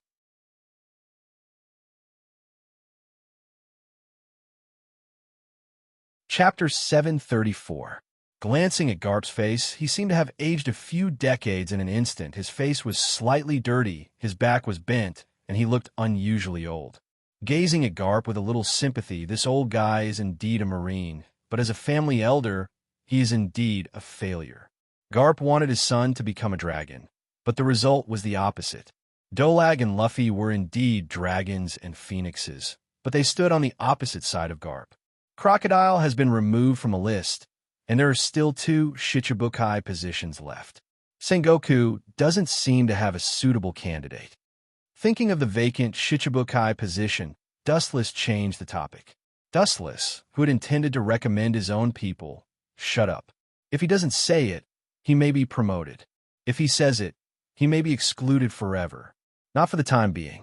You also understand that the pirates suitable for Shichibukai, whether it is strength or influence, must reach a certain level, at least to deter the pirates of other seas. Garp also had a headache. Not everyone can be a Shichibukai. Some people who are not at ease with the government, including those who hate Marines, are even more disdainful of Shichibukai. That's right. Dustless nodded undeniably. His eyes quietly looked at the busy port below. On the wide playground, he saw the dense Marines carrying out high-density training, sweating. Then he raised his eyes to the right, and he could clearly see that the Marine Force's scientific force was sitting in intense repair work. The turret was updated, the defense was strengthened, and many underground mechanisms were being replaced. Although all this was done very secretly, and no one in the outside world knows, Dustless, as an admiral of the Marine headquarters, knows it clearly. All of this indicates one thing. This era has gone berserk. These guys, it seems that they're going to attack one of the Yonko for emperors. Dustless secretly guessed while glancing at the silent Garp. There is no doubt that the strength of the Marine has expanded to an unprecedented level. The 4 admirals, including Dustless, have awed the entire sea and ushered in a new era. Apart from the 4 admirals, the top powerhouses in the Marine, including Sengoku and Garp, have reached the level of an admiral or even beyond the level of an admiral. They are enough to openly fight any Yonko for emperors. After the Marine strength reached a bottleneck, they would inevitably choose to attack the Yonko for emperors. The Marines' task was originally to eliminate pirates all over the world. It was reasonable for Sengoku to take the initiative to deal with the Whitebeard pirates. Lienpa is old. Dustless couldn't help but shake his head and sigh. The Whitebeard pirates were bright on the outside, but they were rotten on the inside. If Whitebeard fell, this pirate group that was almost unstoppable in the sea for an era was bound to collapse. The war between the Marines and Whitebeard is not an accident or a coincidence, but an inevitable result of various reasons. Yonko, for emperors, seem to be the strongest, but there's no doubt about it. But once Whitebeard is lost, this pirate group will be useless. Secondly, Whitebeard is an old man of the previous era. He is on par with the Pirate King Roger and Golden Lion Shiki. Roger and Golden Lion Shiki have both died, and the significance of destroying Whitebeard is self-evident. This era is out of control, and it will eventually lead to destruction. Looking at the busy figures below, Garp said with emotion. As a high-level Marine, he naturally knew why the Marines were so busy. Everything was to prepare for the future war. Whitebeard is old and weak, and it is best to use his blood to commemorate the end of the old era. My opinion is different. At this moment, Dustless suddenly opened his mouth and laughed, looking at the sky in the distance. I think this is the beginning of a new era. Winter goes and spring comes, and the destruction is also a new beginning. It seems that I have to give Fire Fist Ace to Sengoku in the near future. The hesitation in his eyes turned into determination, and Dustless decided in his heart. When one should be decisive, one should be decisive. As for Garp, Dustless could only apologize. Although their relationship was not bad, their standpoints were as different as heaven and earth. Dustless was a selfish person from beginning to end. He would never abandon his own plan for Garp, somewhere on an island in the New World. Keek, how many ability users are there? The gloomy and arrogant laughter burst out, and the surrounding area has been turned into ruins, and the ground is bare, as if it has been swallowed up with bones, which is particularly terrible. The surrounding area is dead, and the corpses emitting black gas can be seen. Captain, when will we leave the Whitebeard pirates? Now there is no need to continue living under someone else's roof. We can be independent. It's really uncomfortable to listen to the command of the old man Whitebeard all day long. Looking closely, Blackbeard and his companions were gnawing on burnt barbecue. And the people who were being hunted around were the ability users that Blackbeard had sniped. After killing them one by one, he would devour their abilities and use them for himself. During this period of time, Blackbeard had been doing the same thing day after day. You are wrong. Temporary forbearance is not a kid. If you can't hold back your restless temper, then you are a kid. I have endured for decades, let alone a few days. As long as I think the opportunity is right, I will immediately attack Whitebeard and take his ability. Blackbeard's eyes glowed with a gloomy smile.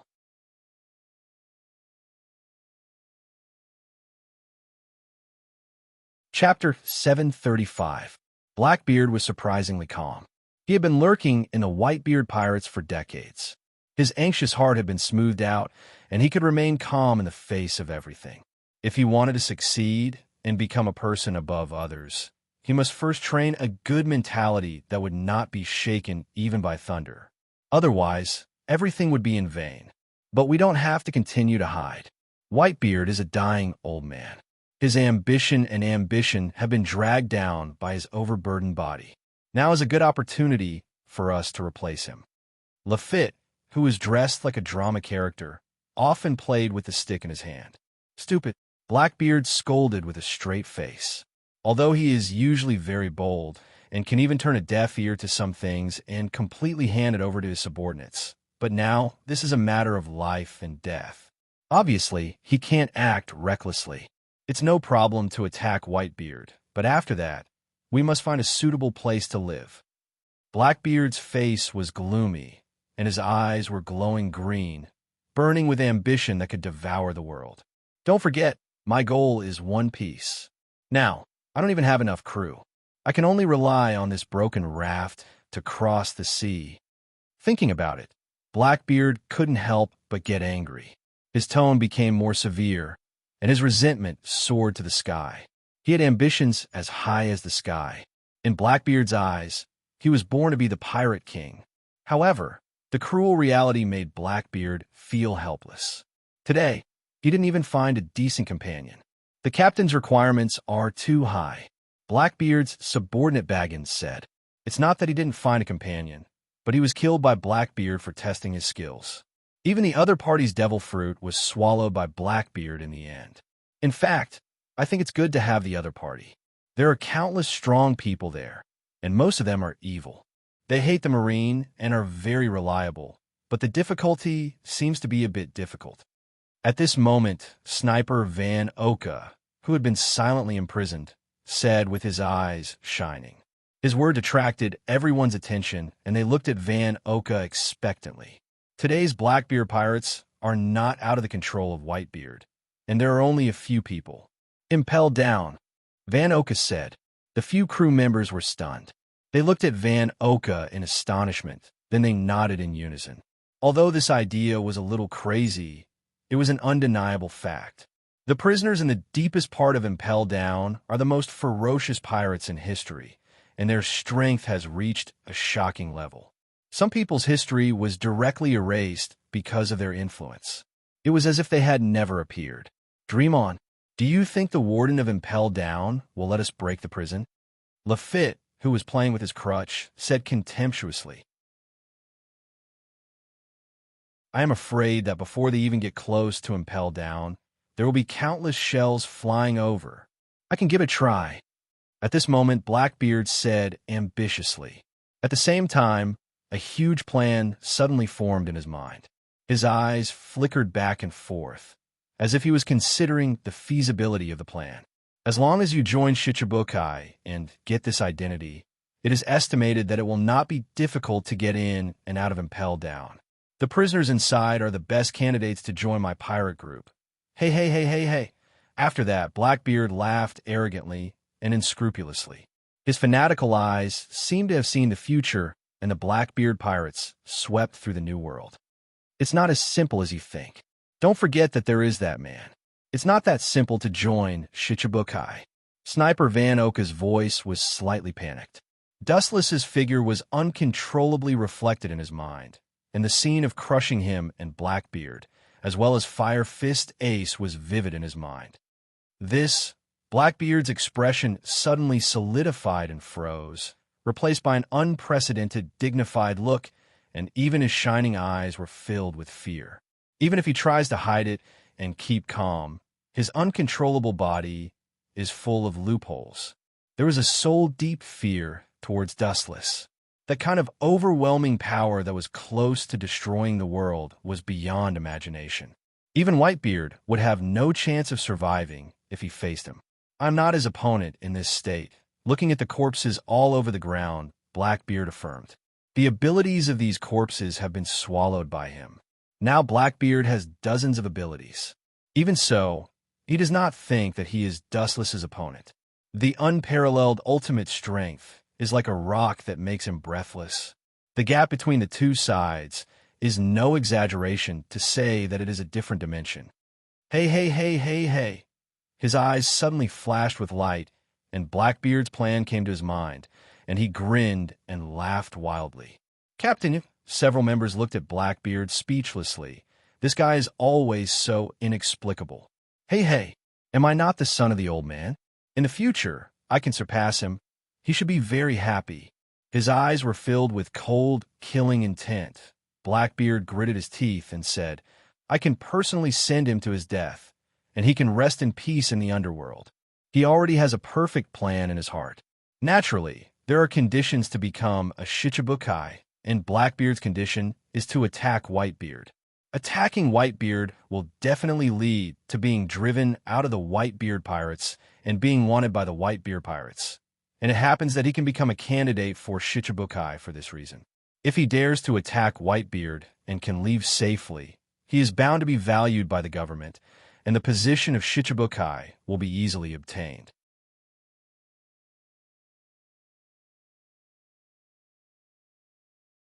Chapter 736. Marlin, Marine Headquarters. 7 days later, Hancock had left early and returned to Mariewa, while Dustless was delayed for 7 days due to some special reasons. He is just an admiral with an idle position. Any task is completely at will. If he wants to accept it, he can accept it. If he feels upset, he can refuse it directly, but he still has to participate in some necessary things and meetings. The fleet admiral asked you to attend a special meeting. Wu Chun, who was about to get on the boat, suddenly stopped. He turned his head and looked at Akiji behind him. He could not help but frown. There was a trace of suspicion in his mind, but thinking of the worrying naughty girl at home, he still intended to refuse. Sorry, I have something to do in my family. You know that troublemaker. Dustless shrugged his shoulders and explained helplessly. Hearing this, Akiji nodded. He also heard a little about the troublemaker in Dustless's family. Mary Watanubito was tossed around by the little girl. It doesn't matter, it will take you 10 minutes, and this meeting is very special. I am afraid it is the first time in the history of the Marine. With a mysterious smile, Akiji kept him in suspense. The first time in the history. Dustless frowned slightly, and immediately his eyes flashed with curiosity. After becoming an admiral, he has participated in many kinds of meetings. The first meeting in the history of the Marine is the first time he has heard of it, and curiosity is inevitable in his heart. Since it's only 10 minutes, it's no big deal. Walking back to the port, Dustless nodded. In the corridor of the Marine headquarters, Dustless and Akiji walked side by side, surrounded by soldiers with meticulous faces. At first glance, they were the elite of the elite. What kind of meeting is it? It looks quite mysterious. Looking at the soldiers around him, Dustless was surprised. This sudden and mysterious meeting was indeed a little unusual. It's not going to be a big shot coming. It's actually like this. Is this a demonstration? After being a Marine admiral for more than 10 years, Dustless naturally knows that these soldiers are extraordinary. They are full of energy, their faces are red, and their bodies are full of murderous aura. At first glance, they are veterans of the battlefield. Big shot? Is there anyone in the Marine who is bigger than you? Akiji asked sarcastically.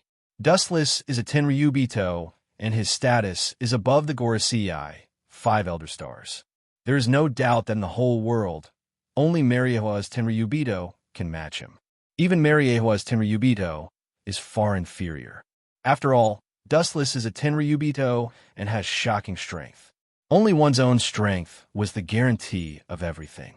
Kakaka, opening the door of the conference room, a group of marine big shots were clearly visible, so everyone nodded to Dustless. After more than 10 years of getting along, everyone was barely acquainted.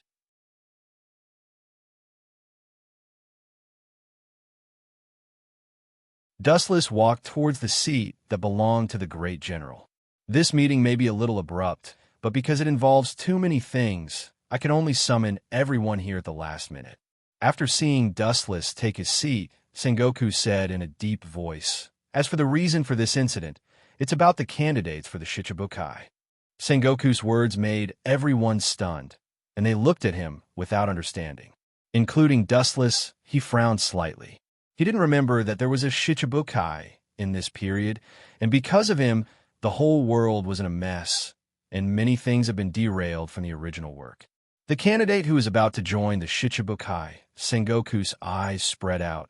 With a hidden smile on his mouth, he took everyone's expression into his eyes and said aloud, "His name is Marshal D. Titch, nicknamed Blackbeard."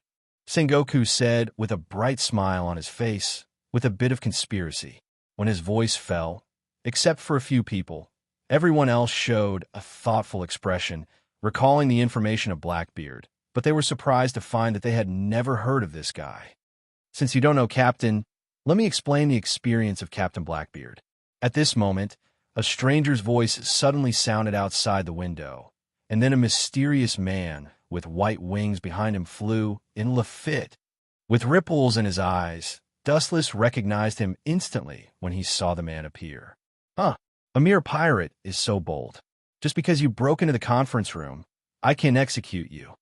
Staring at Lafitte, Akainu said hoarsely, and his tone was hot. Sengoku's face was also filled with dissatisfaction. He had carefully prepared a plan to establish his prestige, but it was ruined by the sudden invasion of this kid. This old guy is so naive. Dustless's eyes were helpless, and he finally understood what those energetic marines were.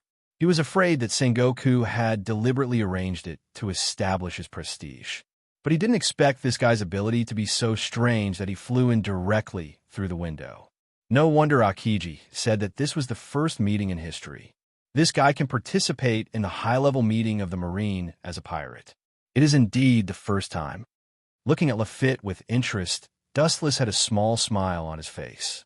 Like Akainu, an absolute hawk in the Marine, usually with the Shichibukai, he felt insulted. Now a pirate suddenly appeared. He can't turn a blind eye to it.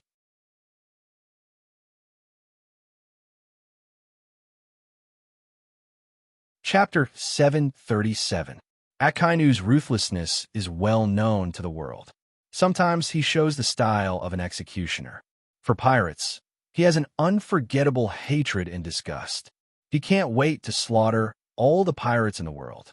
The still cool space heated up sharply.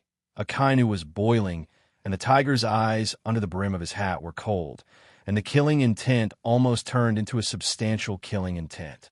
If you want to do it, wait for me to finish. But at that time, I'm afraid you'll thank me. Lafitte is obviously not immortal. In the face of the coercion of an admiral, he was unusually calm, with an elegant smile on his face. Waving his hand, Sengoku motioned Akainu to sit down. His wise eyes looked at Lafitte, and he couldn't help but frown. Because of Dustless's reminder, he also paid more attention to Blackbeard. It's best not to be a boring reason, otherwise you... His sharp eyes glanced at Lafitte, and Akainu returned to his seat. For pirates, whether big or small, Akainu has deep disgust and hatred. Every time he encounters a pirate, it's like encountering a deadly enemy, and he can't help but destroy and melt the other party. Seeing Akainu settle down, Lafitte was also relieved. Akainu is a wolf-like character. He is also afraid, especially now that he is deep in the wolf's den. If he is not careful, he will be swallowed. Lafitte glanced at Akainu's side. However, Wuchen also noticed Lafitte's eyes and gave him a gentle smile. This guy Lafitte frowned. He always felt that Dustless's smile was full of different meaning, as if he was looking at a clown, which made him unable to control the flames of anger in his heart. Although he was smiling, he always maintained a contemptuous and indifferent look, as if he was looking at a mouse, full of disdain. Every dog has its day, wait and see. Thinking of Blackbeard's instructions, Lafitte still wisely restrained his anger. This is the Marine headquarters. If he wants to make trouble, he will be killed by this group of terrifying characters. The three admirals, including Dustless, Vice Admiral Garp, and Fleet Admiral Sengoku, are fierce predators standing at the top of the pyramid.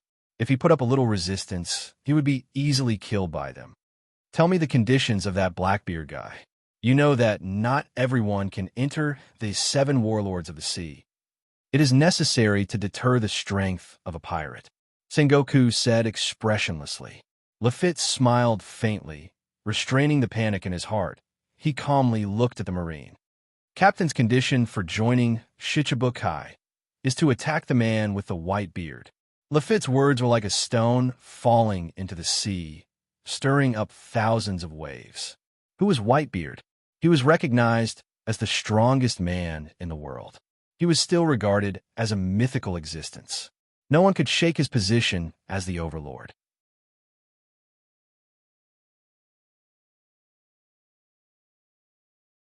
Despite the sudden rise of Dustless, he was called the strongest and youngest admiral in the history of the Navy, but the world still thinks that Edward Newgate is the strongest man in the world. After all, Whitebeard has been famous for a long time, and Dustless is just a latecomer. Whitebeard is also the strongest person who has ever fought with Roger. His strength has reached an unprecedented level. Even now, he is over 50 years old, and his strength is the first in the world. He has been a legend in the world, and he is respected as the invincible god of war. That guy wants to attack Whitebeard, just by Blackbeard. It's not too late to go home and practice for more than 10 years to challenge Whitebeard. This kind of idiot joke is meaningless. After a moment of sluggishness, Akainu sneered loudly, and his face was full of contempt. If it weren't for the existence of Fleet Admiral Sengoku, who knows if he would have killed this brainless person? Although Whitebeard is old now, his strength is still terrifying. Destroying an island is a simple matter for him. Dream on. All the Marine executives looked at Lafitte with disdain, full of sarcasm and naked contempt. Whitebeard is a godlike existence. If he was so easy to defeat, he would have been erased, let alone become a Yonko for emperors. Seeing everyone looking at him sarcastically, Lafitte didn't care. He just passed on Blackbeard's words. He didn't need to worry about anything else. He just wanted to get Sengoku's promise, but he expected Sengoku to agree. Of course, if he really dares to attack Whitebeard, I can guarantee in the name of Fleet Admiral that Blackbeard Marshal D. Titch will become one of the 7 warlords of the sea. Sengoku patted his chest and vowed, although his eyes were full of sarcasm. However, since Whitebeard and Blackbeard are going to kill each other, Sengoku will certainly not stop them. If Blackbeard can succeed, he will become one of the 7 warlords of the sea. On the contrary, if Blackbeard is killed, Marine will not suffer any loss. Failure and success are not important. Anyway, for Sengoku, as long as he can cause conflict between Whitebeard's pirates and weaken Whitebeard's strength, it is a victory. Moreover, even if Blackbeard wasn't Blackbeard's opponent, his crew was helpless against Blackbeard. Unexpectedly, I took Fire Fist Ace and Blackbeard chose this extreme way. For the position of Shichibukai, he really went all out. Dustless secretly sighed and couldn't help but sweat for Blackbeard's crazy actions. This kid is completely playing with his life.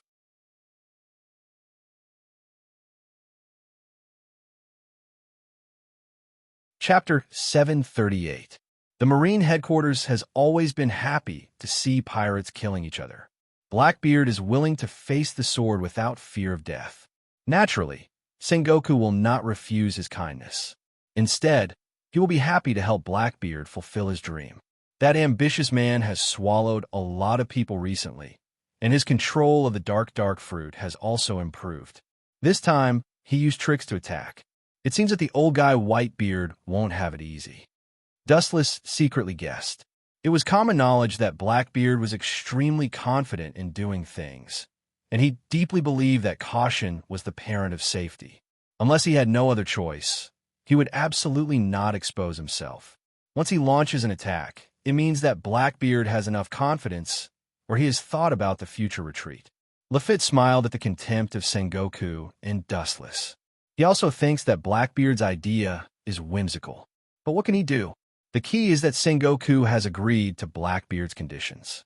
Regardless of the final success or failure, the position of Shichibukai will be given to Tich. That's enough. It doesn't matter. As Blackbeard often said, bow your head and wait for an opportunity. There's no need to be angry. Everyone, at this moment, Lafitte's eyes suddenly focused on Dustless's body, and a deep smile appeared on his face as if he was planning something. His eyes shot a cunning light with a hint of conspiracy. Hurry up and leave. This is not your stage. We are not your audience.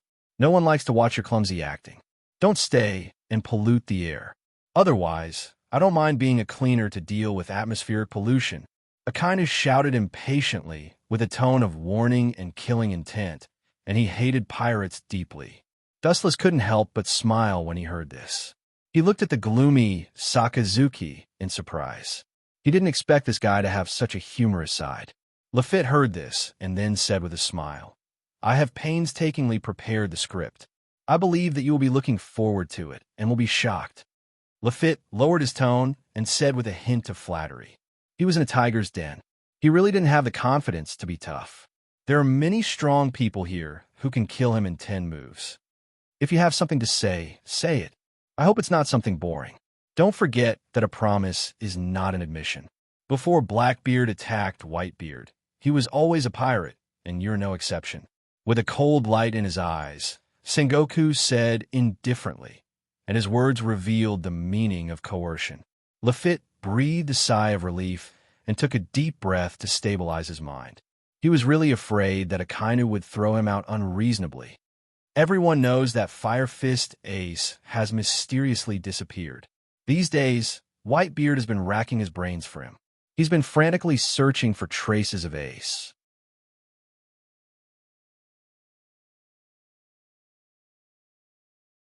The person who actually caught Ace is among you. Lafitte's words were shocking. This guy is really cunning. No, this guy wouldn't be able to think of such a plan. It's probably that schemer Blackbeard's sinister idea. Ripples appeared in his calm eyes. Dustless already understood what Lafitte was about to say. The high-level Marines present were all sluggish. They could see the surprise in each other's eyes. Lafitte was deep in the wolf's den. Naturally, it was impossible for him to talk nonsense. Their eyes looked at Wu Chun at the same time. In the entire Marine, this guy is the only one who is outwardly complying but inwardly opposing, one thing on the surface and another in the dark. Yes, Fire Fist Ace is indeed in my hands. The last time I went to East Blue to perform a mission, I accidentally heard his trace and finally caught the kid. Dustless smiled cheerfully and admitted everything, which was out of character. However, that kid resisted fiercely and was severely injured by me. Everyone knows that it's useless to kill him, so he's still in a coma and has been recuperating. How could he admit it? Lafitte's face was sluggish. He naively thought that Dustless would fiercely refute him. After all, it was not a small crime to hide a pirate. Even an admiral could not avoid heavy punishment. The photo that Lafitte was about to take out was put back into his trouser pocket. It was the irrefutable evidence of Dustless holding Fire Fist Ace that day. Lafitte originally thought that Dustless would deny it and then jump out to expose him. Now that Dustless chose to admit it, it also means that the photo has lost its effect. Idiot, Dustless sneered. To be honest, Dustless was quite grateful to Lafitte. He was worried that there was no suitable opportunity to give Fire Fist Ace to Sengoku. Now that Lafitte suddenly attacked, it was in line with Dustless's plan. In such a sudden situation, Sengoku will not think about it, and he will not think that this is Dustless's plan. If he directly handed Fire Fist Ace to Sengoku, Sengoku will inevitably be suspicious. When the kid recovers and can walk, I will send someone to send him to impel down. Wu Chen said lightly. His words revealed magnanimity and calmness, without any hint of nostalgia. His straightforward and decisive tone was capable and concise, without the slightest hint of scheming. Sengoku nodded with satisfaction, and his eyes fell on Lafitte again. What else do you have to say? His light tone was as stable as a rock. Obviously, Sengoku was very satisfied with Dustless's answer. No, this is not what I expected. Lafitte was speechless by Sengoku's relaxed tone. He was so depressed that he vomited blood. This scene was within his expectations, but the ending was so hasty that it was completely different from what he had expected. In particular, Sengoku's calm appearance made Lafitte even more crazy. How could a Marine admiral hide a pirate? This is not scientific.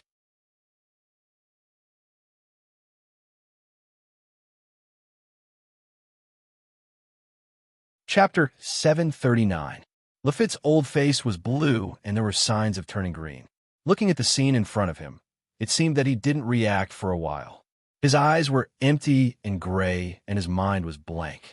What is this? A Marine admiral is hiding a pirate, and it's a big pirate like Fire Fist Ace.